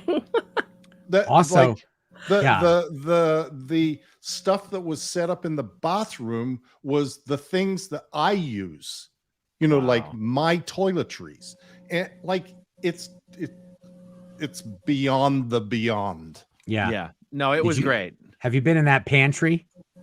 Yes. Times. So is that pantry insane or what? Well, because I commented on the jars of custom stacked cookies, and she goes, "Oh, you should see the pantry." And of course, right at eye level is my favorite is the peanut M&Ms. So I had the peanut M&Ms, and I brought that out to the kitchen to go with the vanilla, Oreos. And then she cooked up some lasagna. And so I had my peanut M&Ms, and she brought me the lasagna. And then Shannon told on me halfway through, and she's like, "Aaron is eating the peanut M&Ms with the lasagna." And she came over with her phone, and she's like, "Show everybody what you're doing." So funny. No, it was amazing. And it was, I didn't realize how wound up I actually was until I went over there and chilled out for 24 hours. I was, it was pretty great. What the hell were we talking about, guys? I don't know, but question. Just pull up the next question. Ron, you don't have to think about anything. All right. Noel Goldberg. Sorry if this was already asked. I just got here. Do you think Cohen and Holly are frustrated with Scientology and all the problems they've caused with this case? Vicky Podboreski, Skip, altered email. What are your thoughts on this, Mike? Yeah, probably. I mean, they probably would prefer to be able to completely distance themselves from anything to do with Scientology, and they can't. And I imagine that that's pretty frustrating to them. Yeah, it's true. And they succeeded in the first trial of pretty much keeping it out. And now they can't get rid of it. I know. And they've got this nutty stuff like Podboreski showing up, and now that becomes a whole subject of itself. I mean, if they had just gone, okay, we'll ask her not to be here, it would have been over and done with. But instead, it turns into the next big discussion about, is Scientology intimidating witnesses on the stand? I mean, right. Because Mike, is it a true statement? Is it fair to say Vicky Podboreski would not be showing up if she wasn't being ordered to? Absolutely. She's not there. She's not wasting her lawyer billable hours sitting in someone else's case that she's not representing. She's getting paid to be there. Right. I guarantee it. That's a story. Well, the other thing is, Aaron, this is all being ordered by Dave Miscavige directly. None of these people can do any of these things without him saying, do these things. And he knows that he is the smartest person in the world, and that this is all going to end up the way he wants. And he is telling him, this is what you have to do, period. Nobody can say no to him. Yeah. And, Skip LaRue is like the guys in the dog collars that were persuaded to go to Portland and sit in the Julie Christopherson trial. It's like, this is all, we've seen these silly stories many times before. Yeah. Crazy. Check this out. The Proco Group. I'm obsessed with all your stories and love you all, Mike. I had the pleasure of meeting you and Leah in the Winners Media Room at the Emmys. Keep up the good work. Loving the trial coverage. How about that? Oh, that's pretty cool. Yeah. I saw a comment. I don't think I read it at the time, but it said it was a comment to Leah. So it's when I was streaming from her house that said, I was the nurse in the room at the hospital when J-Lo was giving birth. Did J-Lo have twins? Does J-Lo have twins? Yes. Mm-hmm. Yes, She does. said, I was the nurse in the hospital, met you when J-Lo was having twins. I was like, damn, don't give away your identity, right? But pretty cool. Pretty cool. So like the Proco Group, this could be this. Does this mean this person could have been working at the venue, or could have been working for the academy? We don't know, right? Or they could have been, that could just be a pseudonym. They could have been one of the winners. Could have been that could have been Kenan Thompson. Kenan. And what was the other gal? Kristen Schaub. Yeah. Schall? Yeah. Shall. Yeah. That was the funniest conversation ever. That was a great conversation. Keenan says, "Oh, hey, Mike. Good to see you." And then he goes to Kristen, "This is my Scientology friends." And then she goes like, "What?" And he goes, "Ex-Scientology friends." Interesting. Okay. Not just Aro. What do you guys think? Not just a row. First ever super chat. Nice. The Reverend Skip LaRue. Now, Reverend is the wrong word, right? You can't, right? Like this is a Christian thing. We'll just read the whole thing. Reverend Skip LaRue is under the jurisdiction of UMC. That's the United Methodist Church. Not supposed to do that. UMC records online under, UMC records online under N.J. LaRue shows lies. Complaints can be sent to UMC Bishop of L.I. Yeah, I don't care about getting Skip in trouble. I mean, he's been working for Scientology for 20 years. Whatever. It's a good gig. Yeah. You know, those guys don't get paid much. Yeah.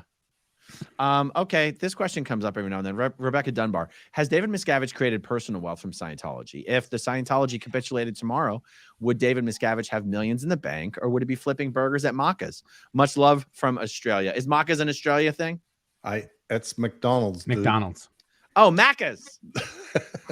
That's an Australian way of saying it, right? It is. That is a very journos, everything ends with a S. Doggo. Yeah. Anyway, he has more money personally than most Sea Org members, but he doesn't need any money. He has billions of dollars at the snap of his fingers, and he's smart enough to know that he shouldn't accumulate a bunch of personal money because that's what the IRS would love to go after. So, I don't think, like, he was getting paid $100,000 a year or so when most Sea Org members were getting $2,500 a year if they got that. And so he's accumulated money, but it's not like tens of millions of dollars. So I have to ask, Mike, I cannot wrap my head around what any Sea Org member on the int base could have thought about him paying himself a salary like that when the whole idea of being in the Sea Org is you don't need money. What was the deal? We didn't know. We actually didn't know. Most people didn't even know that. No, I had no idea. Knowledge. I figured it. The only reason I know any of that is because Claire was at RTC and she was over Treasury. And so she would say he even would, when he would get bonuses, he would make sure that other people in his group would get bonuses. They wouldn't be as big as his, but just so it wasn't, the optics of it weren't so bad. People would also get bonuses in RTC, but just not as much as he was getting. And at the time when that figure came out, it had to be reported to the IRS as part of the negotiations. So the amounts that were being paid to each person, the senior executives in Scientology, were provided to the IRS. So suddenly the executives in CMO International and the Watchdog Committee and stuff got paid a shitload of bonuses. Interesting. Okay, so here's one. Has there ever been a mission or an org in North or South Dakota? Well, nope. No. Yeah. I mean, I don't know. It's hard to say with missions because anybody could open up a stupid mission and call it just say it exists, but it doesn't really. The answer is still no, though. Yeah. Okay. Maybe instead of old dilapidated buildings and spending millions slapping lipstick on a pig, they should buy all the Rays season tickets in third level of the Trop.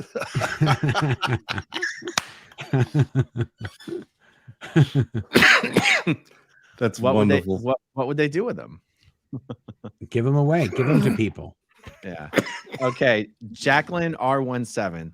I was hoping to get a happy birthday yesterday. I turned 30. I've been thinking of volunteering with the Aftermath. Has Scientology given any of the volunteers any problems? Well, happy birthday, Jacqueline. Happy birthday. Happy belated birthday.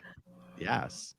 And no, I don't think we've ever heard of Scientology giving any of our volunteers problems. I mean, Scientology doesn't know who our volunteers are. Right. Right. You know? Okay, Mike, what do you think about this? Brett Grace, do we think David Miscavige watches SPTV himself, or does he just count on getting highlights from Osa? The level of narcissism makes me think he hate watches. I'm sure he's watching. I That's wouldn't my doubt it. opinion. I really wouldn't doubt. Look think who's sitting in this group. I think that if he watches, he does it very in private, meaning maybe only Lou knows that he catches a glimpse. That's Otherwise, a lawyer. otherwise he's expected to get reports from Osa whoever it is, Gavino or Ray or KO or whoever you are that is watching this and having to write up a report about what is contained in this. It's really cool out here. Yeah. Let me see. There was one. Rose K. Marc licks crackers because he is so salty. Somebody also asked if the crackers that were sent to me were they pre-licked or did they have salt on them? Okay, Lethanda Grauklinger. I'm from Hamburg. The org always was shitty, never booming. Census from 2019 counts 300 Scientologists in Hamburg. That's a dying organization there. Yes. If there's 300 Scientologists, I mean, that's kind of a lot. That's more than I would have guessed. I'm amazed 300 shows up on a survey, unless they extrapolate out the numbers. You know what I mean? They must do that, right? There's no idea. There's some science to census numbers, right? Yeah. Oh, no, but it's 300 people said I identify as a Scientologist. No, there's some percentage of people that said I identify, and they extrapolated out to the whole population. It depends, Aaron. Like in some places, census is mandatory. Everybody has to fill it out. Yeah. So I don't know if that's what that is, or whether it's one that's done by they take samplings and then extrapolate. But yeah, whatever. But 300 after so many years was nothing. Yeah. And in most censuses, but it's also bigger than most places. Yeah. Right? Yeah. And in most places, whenever they do one of those censuses, the number of people that identify as Jedis is usually more than Scientologists. Yeah. So, Or Satanists. Yes. Or Satanists. That's true. Way more. We're only about 250 viewers away from breaking our record of 40. Let's break a record. Let's break a record. Yeah. That would be so awesome. I'm not sure I understand this one, but let's break it down, guys. Tess Forbes. Aaron, your audience is international, so please not French dippers. Yeah, the so sandwiches, if you're fans. Definitely American. Oh, your fan base names? Maybe just dippers. Just dippers. And then that way, if you chew or you eat French dip, you could be a dipper. I got it. You know, people are calling my subscribers the Scobees. That's nice. That's good. Scobees. They should call them Queen Bees. Bees like bumblebees. Come on. Yeah, the Scobees, right? Exactly. Yeah. I love it. Queen bee. I really like that. Okay, E.G. Johnson. Wait. Mike has special light strips and shit. I remember when he couldn't find the microphone. I love how you all improve every week. Keep up the great work. Yep. That's look at that. Awesome. You know, you guys you all have blue. Mine's green. So yours is tone 40, but mine's serenity of beingness. Oh, really? Oh, boy. Very top. Okay, Brett Gray says, I love that SPTV has grown to even tell Marilyn's incredible story. Cults to crochet. Go Kelly. Mm-hmm. I still haven't seen that one. I've just been so freaking so busy good. over here. You got to watch it. It's so good. I'll watch it on 2x speed. How about that? You can do that. Okay, what does this mean, guys? Bradley Tarnapol, R.I.P. Gordon Lightfoot. He died today. Yeah. Oh, I didn't know I don't know that. who that is. Who is that? Oh, Sundown. He sings the song Sundown. Sundown, you better take care if I find you've been creeping around my back stairs. He's done a lot. He's like a folk singer. Yeah. He was big when I was growing up. You're not old enough, Aaron, I guess. Yeah. That's just all a right. Spring chicken. That's all right. Kendra Johnston, I had to leave Amy's channel to send this. Oh, I guess because you're not monetized yet or what? Yeah. Yes. Okay. Oh, they put you in Christian jail? I'm in jail over there. YouTube jail. It was trademark jail. Yeah. Yeah. Well, just to monitor, right? Because she had a bunch of content up there that was old stuff from just other shows. Oh, Yeah. interesting. Okay, so has Scientology had an effect on how you raise your children? If so, how? Love you guys. You should get elves on the shelf for the SP shop. YouTube, give Amy monetization. That's not a bad Yes. idea, though. If we We're could sell gonna- those for Christmas, little Xenu elves on the shelf. Or we could just make little Dave. Never mind. I'll make it a surprise. Keebler elf on the shelf. Dave Your on the mind shelf. is going. We are going to Dave in a cave. You we are got going elf to on the sell shelf. You got so many Dave on a shelves. Dave in a cave. Oh my goodness. Let's see. Oh, Brett Grace again. I just like to see my name in lights, as Aaron says. I know it's controversial, but I prefer Cole's to Felipe's. I'm gonna keep saying Felipe's, guys. Okay, let's see. Mark Fisher, Pat Broker was there too as FBO. What, St. Hill? Boston. Oh, Boston. no, Oh, Boston. Boston. Hey, no way. Wow, I didn't realize that. Wow. I just ordered your book, Amy. Now my SPTV book collection will be completed. Perfect. Hooray. Show everybody again who might just be tuning in what do you have your book right there? I do. This is Scientology, Abuse at the Top. This is a brand new paperback version. It's never been produced in paperback. So it's got a current picture on there and a few little updates. And so it's going to be signed by myself and my handsome husband, Matt.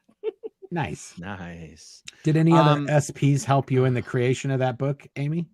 Oh, yeah. Jeff Hawkins, a very big SP, helped me with it. I had the design, the idea for the design, but he designed this cover and made it. I wanted it like really volcano explosion colors.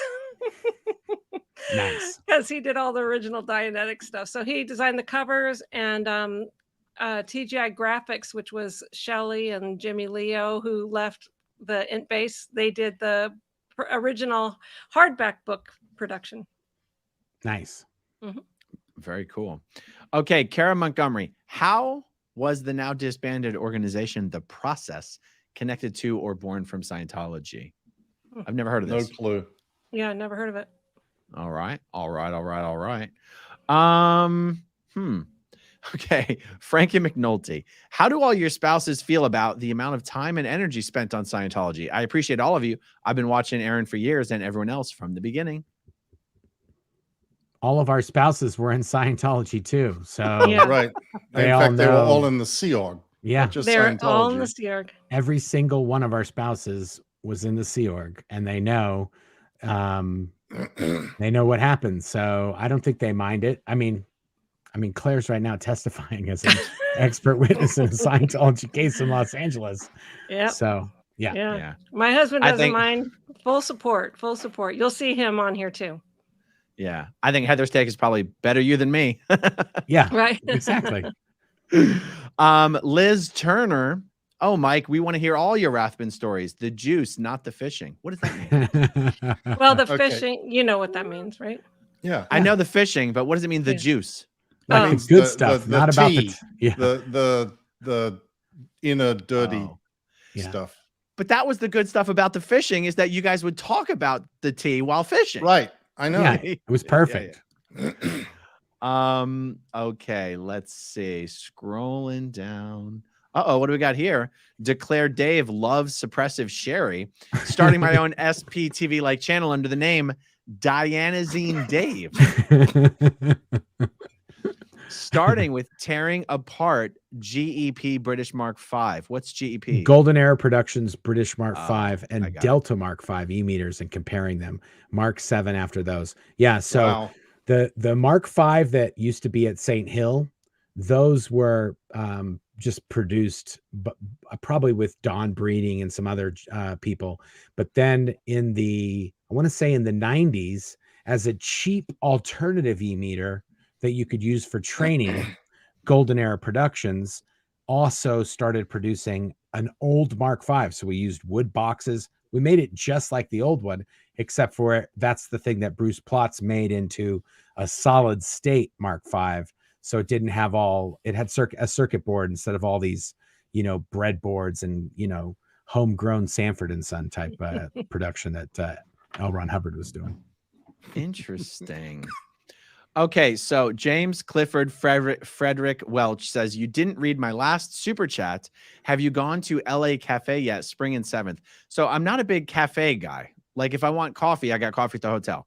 I'm not I have to go out of my way to go. The answer is no. I haven't been there. I didn't know I was supposed to. It's not on the agenda, but if I do, well, now I'll put it on the agenda because it's close. It's super close. Actually, I mean, it's really close. Okay, Gary Jackson Moorhead says, you guys are going to have to explain this one to me. I found out Apple Box Boys money. That's Dave. That's Dave. Because he has to stand on an Apple Box to be high. He has to stand on an Apple Box, yeah. So I found out Apple Box Boys money when I escorted Nori to and fro with briefcases of cash from Sumitomo Bank in LA. Nori told me all about his cash flow. Nori, that's a reference back to me saying the suitcases full of cash to buy a Bluebird motorhome. Nori worked in services or treasury or whatever you called it of RTC. And so Nori was the one who went to the bank, got the actual cash, brought it back to the base to give to Dave to take to meet up in his secret rendezvous with Pat Broker. Wow. Incredible. Jennifer Strickland says, great live. Thank you. Well, thanks for joining us, Jennifer. Let me see. What is this? Randy Wilcox. Now all I can think about is someone reporting to David Miscavige, they're going to make little Elf on the Shelf dolls of you to sell for Christmas. we sure are, Dave. We sure are. And they're going to be little, so they'll be easier to hide. Yeah, and super small. And I can't believe I didn't think of that earlier. Like, I'm even thinking Christmas of making. Can't come soon enough. Aaron, you gotta love it. I'm even thinking of making one of those little suction cups that sticks into his butt, so you can stick him on things, and it'll be like a little Dave plug. It'll literally be it'll be hot glued to his ass. So when you stick it to things, you can hide it and put it on the wall and put it over the fireplace. It's gonna be amazing.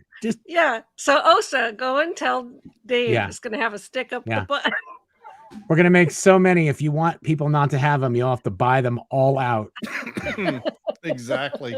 And then I'll just take out the next batch. You know, Dave, you're the one that started all this.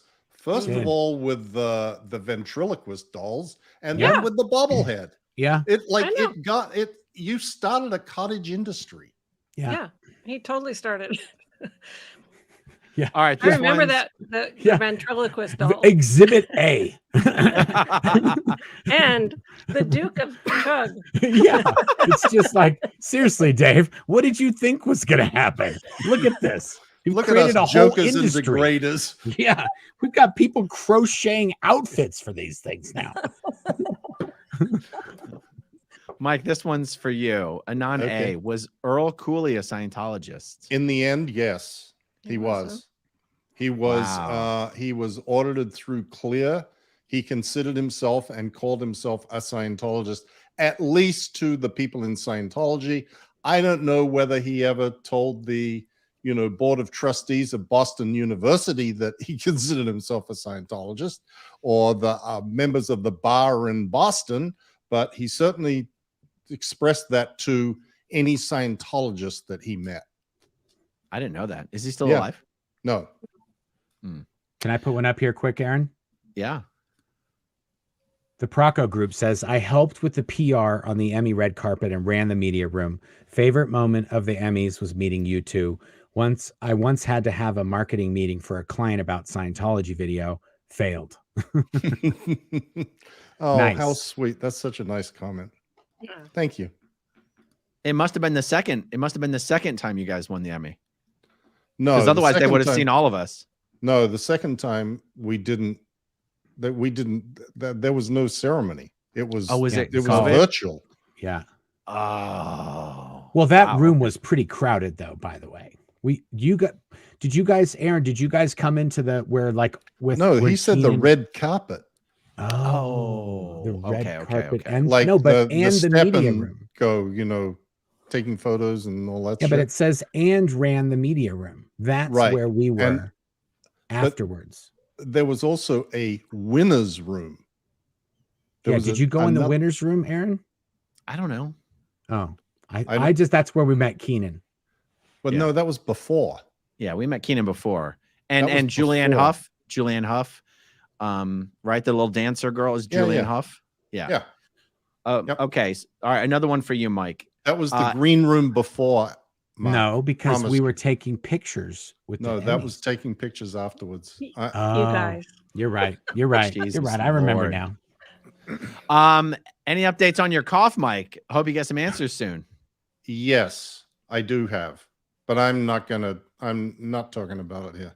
Okay. I have been to numerous doctors. I'm going to another one at 8 a.m. tomorrow. I'm supposed to go get a procedure, and that's all I'm going to say. Awesome. There Good you luck, go. Mike. Thank you. Yes. Yep. If I find any donors, I'll let you know. Yeah, and Okay. I'm postulating a speedy recovery. No. I'm gonna Um, Look flow at we have good intentions your way. 4,499. So how Yeah, many? we're getting What's there. the? 46 was our Okay. figure last time. We need It's almost. and there's nothing our current viewers can do to help us get more viewers. Right. They just got to They, come they organically. Call just your have to not friends. leave. Make some Yeah. Call your- strong postulates. Make Yes. some, Okay. call your text your friends. Yeah. Tell Get them to- on here now. Make it go. We have Right. the Make it highest go ever. right. Yeah. No one Okay. secures. So guys, I don't know what this next one means. Andy Fabulous. LRH was a KOA member and wanted to see America in his final years. Plus, wife was looking to serve divorce papers for alimony. KOA is the campgrounds of America. that you see around the campgrounds of America. Oh. Those It's with a places where K? mobile homes Campgrounds, go. I thought was a C. No, Spelled with a it's K? Yeah, it is. Wait, Oh, let me it's okay. see. I'm going to find out. It's like a place where you can park your RV for the night, and they have Right, like I a get it. little canteen And they're all over showers the and- United States. Yeah. And people literally say, I'm retiring, I'm buying a motorhome, and I'm going to go tour the United States. And they go from KOA campground to KOA campground because they know exactly what they're going to get in those places. They're all basically the same. And I've been to the very first one, which is in Cody, Wyoming. No kidding. I've even stayed at it. No kidding. That's a cool fact. Okay. Wow. Okay, so what does this mean, guys? Hot glue that derriere. That's That's for what the Mark elf just on said. the He's going to shelf. put a I'm literally gonna. suction cup hot glued to the butt of the elf on the shelf. Yeah, I it's got gonna it. be epic. That's awesome. Married 1982 says off topic, but how about rub on SPTV tattoos in the SP shop for those of us Rub who on. don't want something permanent? Love you all. Miss seeing Claire. Yeah, we actually spoke about doing. Yep. I'm the writing that fake down. tattoos. I'm putting it right under the Dave on the shelf. We have so many things for this merch, and we never get to do any of them. Well, I know. we're working on it. Just my expert merch person also just happens to be an expert LA. witness. Yeah, I know. There you go. Mark rummaging the pantry for saltines. Yeah. Yeah. He goes to Leah's house. He's like, screw the peanut M&Ms. Just get me the saltines. That's right. Don't mean to sound dramatic from Lady Pamela, but you guys have literally saved my life. Y'all have helped me so much. Thank you. Can I stay at Leah's? Well, Wow, thank you. lady. Thank you, Wow. Lady Pamela. Mhm. Thank you very, very much. I don't know what this was calling back to, but it's not that Aaron isn't old enough. It's that he grew up in a cult. Right. Yeah. He's I don't not know old what enough to know about Gumby or whatever it was. Gordon Oh, Lightfoot. Gordon It was Lightfoot. Gordon Lightfoot. Lightfoot. There it is. Gumby, There it Gordon is. Lightfoot. Yeah. Yeah. Both. Prayers for French dip Claire. sandwiches. What? Prayers Yes, for Claire. prayer- She's my prayers Yes. for hero. Claire. Thank you, Slappy.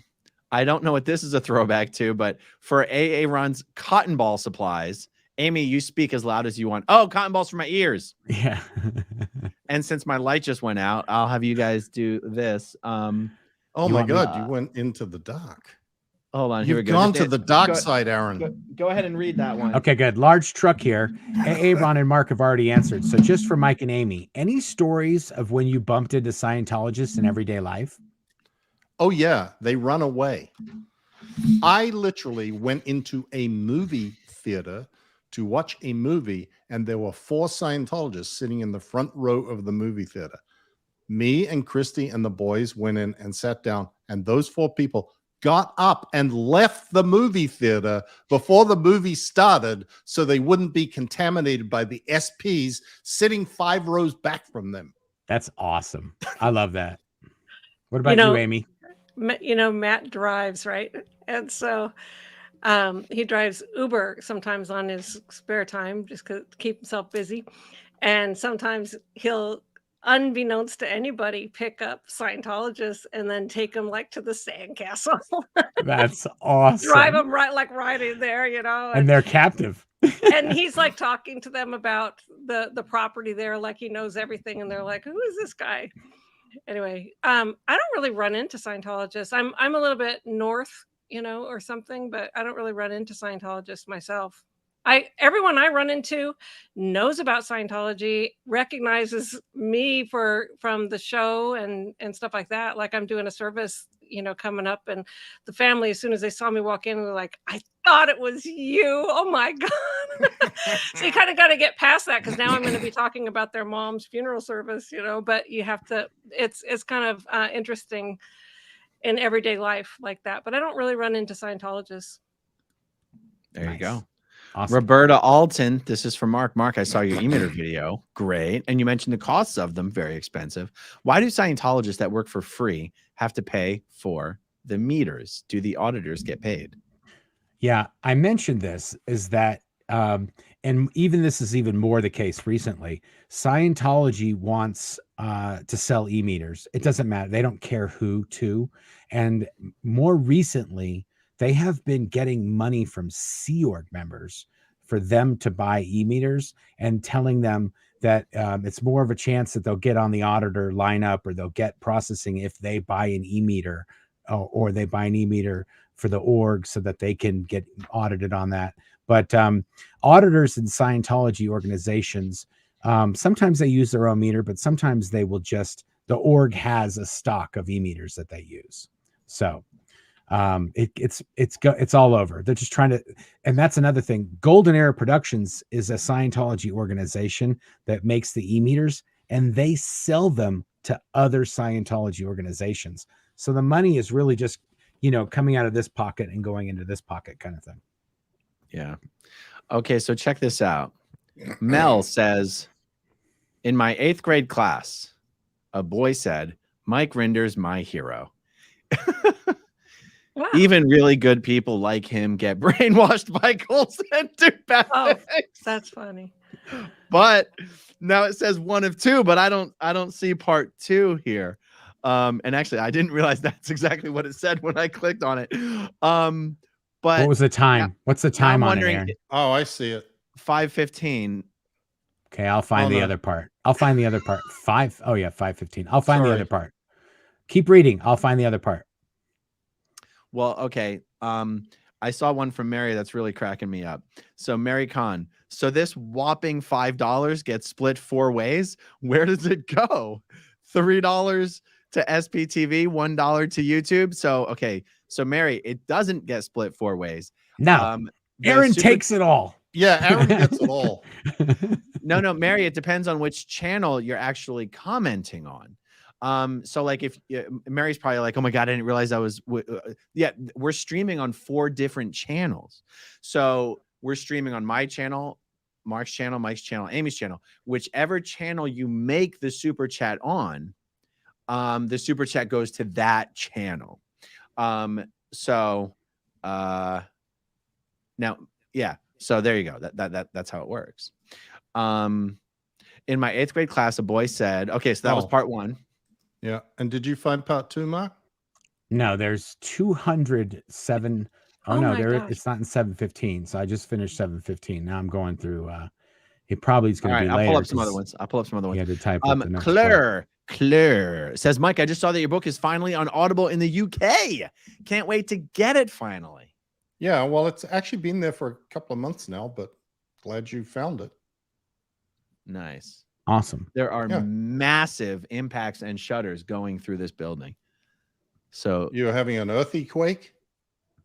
No, I mean literally, if it's like an elevator, like crack. I mean, it's really like the whole building is. That's probably not quake, Aaron. Not constantly shaking. It's like boom. Anyway, it's weird. Maybe maybe it is an earthquake. We'll see. I saw here we go. Okay. Claire will be a Zen master during Defense's Cross. She'll be unshakable, relaying unassailable personal experience receipts. Yes, and thank God at least it's going to be Sean Hawley crossing her, because I would feel really bad to see Philip Cohen do his little always being exasperated and frustrated at every little tiny thing, while Claire is there being like an angel, an unflappable angel. Sean Hawley was much more professional and I'd just say nice, you know, where it wasn't like, what's wrong with you? You know? So, anyway, better strategy for the defense for Sean Hawley to do it than, because Sean Hawley did say she was going to be the one crossing Claire. So that'll be interesting. Let's see. John, funny story. I got a Scientology cross tattoo when I was 18. When the LC saw it, she told me I had to get the registered symbol tattooed next to it. Oh, that's so ridiculous. Oh my God. That is amazing. That is the greatest. For anybody story who I doesn't have know, ever- the LC is the LRH COM, and it's Yeah. the person who's there's one in every single Scientology organization, even Golden Era Productions. It doesn't matter. They all are supposed to have an LRH COM, and that person is responsible to make sure that L. Ron Hubbard policy is applied 100%. And so him getting a cross that doesn't have the copyright or the little registered symbol next to it is off policy. Yeah, but listen, this happened with Tommy Davis. He got the Sea Org symbol Yes. tattooed, and David Miscavige didn't like it because it's a copyrighted That's symbol. That's exactly right. I heard that tattoo. story from Dave. Yeah. It's a copyright No infringement. way. Yeah, yeah. You never heard him say that? No. Yes. He said, this guy, I remember it because it was one of those times when he was teasing about me. I have a DM tattoo. And he said, this guy's got his initials tattooed on his shoulder. And this guy's got a Sea Org cross in it. He doesn't even own that. Okay, what's this, guys? Jeff Hawkins says, remember when Bruce Plotz sang the theme Yes. from Shaft? Oh Yes. That my was one of the God. best things ever. Oh my Ever. gosh. Yeah, this technician dude. Well, this is some seriously inside baseball. And we do have 57 more questions. This technician guy named Bruce, he never slept. Never. He was always up fixing something that was broken somewhere on the property, audio, visual, technical, super electronic stuff. And he was like, boo, boo, boo, boo. He would kind of like mumble through things. And we would have these shuffle through things. And we had this performance where the Golden Era musicians did a song. And it was also when Isaac Hayes was doing lots of stuff with the Golden Era musicians. So this guy, this technician guy, he was Shaft, and he sang the Isaac Hayes song, But Shaft. he came up. He was tracing a chord because he's a technician. He was all the way up to the stage. He was tracing this chord in his white overcoat that looked like a technician. Then he throws off his overcoat and starts singing this song. He's like looking to see where the mic is, and everybody thought he was literally going up there to fix a microphone because that was his job. Yeah. And he grabs the microphone and then he whips open his thing. He's like, "Who is the man?" Like that, and it was pretty amazing. Can you dig it? Jen Nelson says, Mike, you brought up the wall in Germany. My uncle was stationed in Germany when the wall came down, and he brought home a piece of the wall for my grandma. That's cool. Having I a didn't piece get of a that piece would of be the wall cool. when I was there. Look at this one. Apollonia Paradise. Also, Juliette Lewis in Yellow Jackets. She's trying to get an old friend out of a cult. What? Yeah. Wow. It's like No art, irony life here. entertaining art where you got, what's her name? Jenna Liz Elfman, Moss. Yeah. Elizabeth Moss, Giovanni. They were all on shows about cults. Mhm. What is Jenna Open your Elfman in? eyes. Oh, she was on she's been in a lot of things that Scientology wouldn't necessarily approve of. Check her out in Shameless, season 3, I think it is. But isn't she on like The Walking Dead or something like that? I don't know. Fear the Walking Dead, I think. I don't know. Yeah. Is she? I think she is. That's what I'm told. Okay. Oh, yeah. So, hey, did we ever find part 2 of this story? I didn't. I really Dag on it. No, we All didn't. right. This is All it. right. This is the But same person. I did appreciate your comment. Yes. There you go. Okay, declared Dave loves suppressive Sherry. Sent Mini Mike bobblehead pic to Claire of Cincinnati, Org a few weeks ago. Surprised there were actually a few suspicious cars in the parking lot. Yeah. Suspicious Hey, stuff. I'm going to They were say probably this now, paying for just as parking. long as this guy brought it up. If you send in a picture of your Mike bobblehead, do one with the bobblehead and do one without, because we're being asked for some of these pictures by other groups and other people.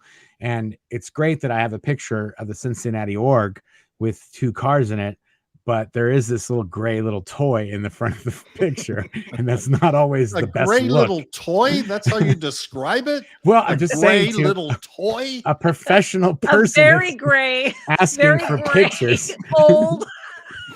Hey, yeah, I'm not going to say anything, but never mind. I just got some All hot right. skinny. Be Nice. ready after lunch. Nice. Oh yeah. Tammy. Oh yeah. Well, I said that earlier. Yeah. I You just did. got Okay. I just got Nice. the official confirmation. Just official word. Tammy producer says no question. Just wanted to say love y'all. Keep on keeping on. Hi, Tammy. Thank you, Tammy.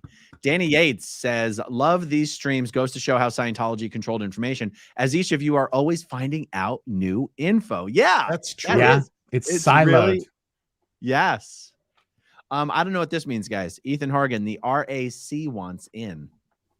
What does that mean? I don't know. I thought it's not the Royal Canadian Air Force. Anybody know what the RAC is? No, going once. Okay. Dave Sorry. Bowen, are you allowed to drink coffee or beer in the Sea Org? Coffee, yes.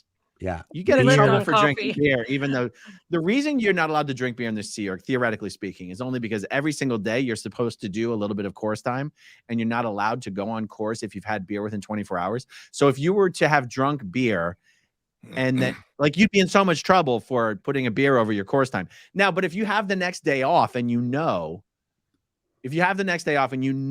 supposed to go on course, technically you shouldn't get in trouble for drinking a beer, but I feel like you would anyway. And it's just not a normal thing because you don't have a lot of time off and you don't have a lot of money.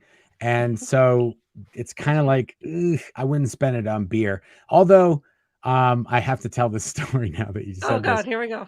Okay. We had a party and it was like a Christmas party or something. It was in the early 90s. Claire was an RTC. And because Claire was an RTC, I would drive the RTC guys a lot.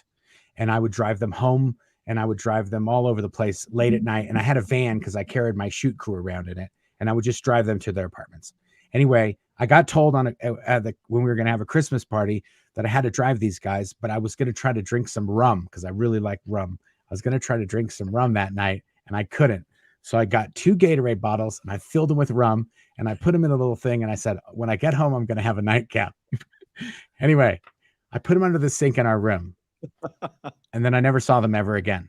But when I was in Denmark, David Miscavige, he didn't see me when I was there. And he said, oh, you're a criminal. You didn't come say hi to me. Da, da, da, da, da. So RTC went to I was in Denmark. They went to my room at the base and they went through and searched my whole place. And they found those 2 little Gatorade bottles from a few years before. And so when I got back, they thought I was an alky because I had bottles of Gatorade and little rum bottles. And it was like this big thing. And I was like, why are you guys asking me all these questions about the booze? And they're like, we found your stash, Mark. And I was just like, what? Time for you to confess. Okay. So Okay, here we go. Oh my Some more- God, some we're more- at 158. And we're More also merch at ideas. 4622. We only need We another need 40 more. 30 more. Yeah. DM's face on urinal cakes Yeah. or on Target stickers for public toilets. God, that would be Yes. amazing. Those have been suggested before. You know what? I haven't really approved of that in the past because I think that's demeaning, but I'm putting it down under Dave on a shelf and the temporary tattoos. What we calling it? We're going to call them. Urinal cakes. Just so you know, I've already done the artwork and everything. They're called Davy Cakes, and I've already researched it, and I almost pulled the trigger on a PO, and this might seal the deal. Davy Cakes might be a thing. What is this one referring to, guys? Lane Berlin. Legally, how did David Miscavige acquire the rights to books that LRH wrote? Isn't that a separate deal from Scientology, the religion? Did someone say something about this? No, No, Authored and he Services doesn't has have the the- rights. Yeah. No, CST owns the rights. CST Right. owns the copyrights and the trademarks to everything in Scientology. And Yeah. but ASI collects the royalties on the sales of those books. Yeah. Yeah. Okay, one last one here, and then we'll do the last giveaway. I assume Radley says, I assume that Luke Watson and Bree Schaefer are not being called for the defense because the testimony wouldn't be good. So why don't we call them? Any ideas who's going to be called? So the answer is because the prosecutors have come to understand that you put any of these people on the stand and they're just going to lie. Exactly. Exactly right. They're worthless. They're worthless witnesses. They're just going to lie. Yep. And sincerely lie. Right. And in the process, say a bunch of false bullshit that's going to stick in the jury's mind, even though objection. They're already going to do anything they can to spoil the jury with a bunch of lies up there. And it's not worth the juice is not worth the squeeze. That's right. The best Scientologist, as they say, as the saying goes, the best Scientologist is an ex-Scientologist. Hey, I wanna just saying. 4646. Oh, Yeah, the 46, highest- 58. I was noting the highest that it got while we were talking was 4,671. Nice. So Look at that Amy is a with record, the math isn't it? here. Oh, yeah. Hip, hip. And I want Hip, to say hip. one hip hip hooray. Everyone goes Hip right hip into unison. hooray. 3 cheers. We used to Three have to cheers do for the that. Commodore. We used to do Hip, that hip, about hooray. 20 times an event. Oh yeah. Yeah. Hip hip hooray. You never knew if you should be standing up or sitting down. You're getting up so often. But let me say one thing, because I saw a lot of questions on this about, I do not have a website. So there's whoisamyscobee.com. That's Scientology's website. The WordPress is somebody else's website, even though it looks like it's for me. And then there's another Scobee Publishing website with gambling stuff on it, even though it talks about me. I don't know why. Wow. None of those are mine. None of those are mine. Where you can find me is on YouTube, and my email, which is scobeepublishing@gmail.com. So Awesome. Okay. Taking links So- out of description now.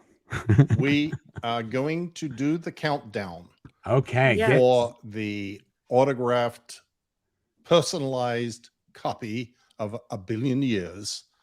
And if you miss out, you can order it on my website, on my blog anyway. You just have to pay for it then. Okay, so here we go. 5, 4, 3, 2, 1. Kaboom. me. Declared Declared Dave loves suppressive suppressive Sherry. He was very popular tonight.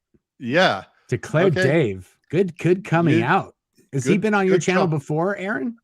I don't recognize the screen name. Wow. Good for you, Declared Dave. Me either. Okay, Declared Dave loves suppressive Sherry. Go to my blog, MikeRindersblog.org. Click on Contact Me and send me an email. There we go. I All right, will guys. respond and include in that email what you want me to say in the book and the address to send it to. Fantastic. Hey, this has been another successful episode of SPTV. yes. Anything else? Thank you no, guys for having me nothing. on with you. Don't forget to It was a subscribe. pleasure. Yeah, don't forget to subscribe. Don't forget to push the like Yes. button, whatever it is that you're supposed to do on YouTube. Yes. Like All those things. All those things. all four of us go from one to the other and subscribe and like. Well, also, just so you know, when we hit 30,000, the Blown for Good site is at 29,512 right now. When we click Wow. over 30,000, we go through the comments and we give away a book. So if you're on my channel, if you ask for a book, when it ticks over to 30,000, you get picked and we send somebody a free book. So Amazing. All right, everybody. Thanks for watching. bye. Yay. Thanks, guys. Bye. See you guys Fantastic later. night. Bye. Okay, if you want to see my rock and roll songs, click right on this guitar. And if you want to see a different one of my videos, oh, Nancy, Mama, love, then you could click right inside here. If you have subscribed or not, subscribe right here. Bye.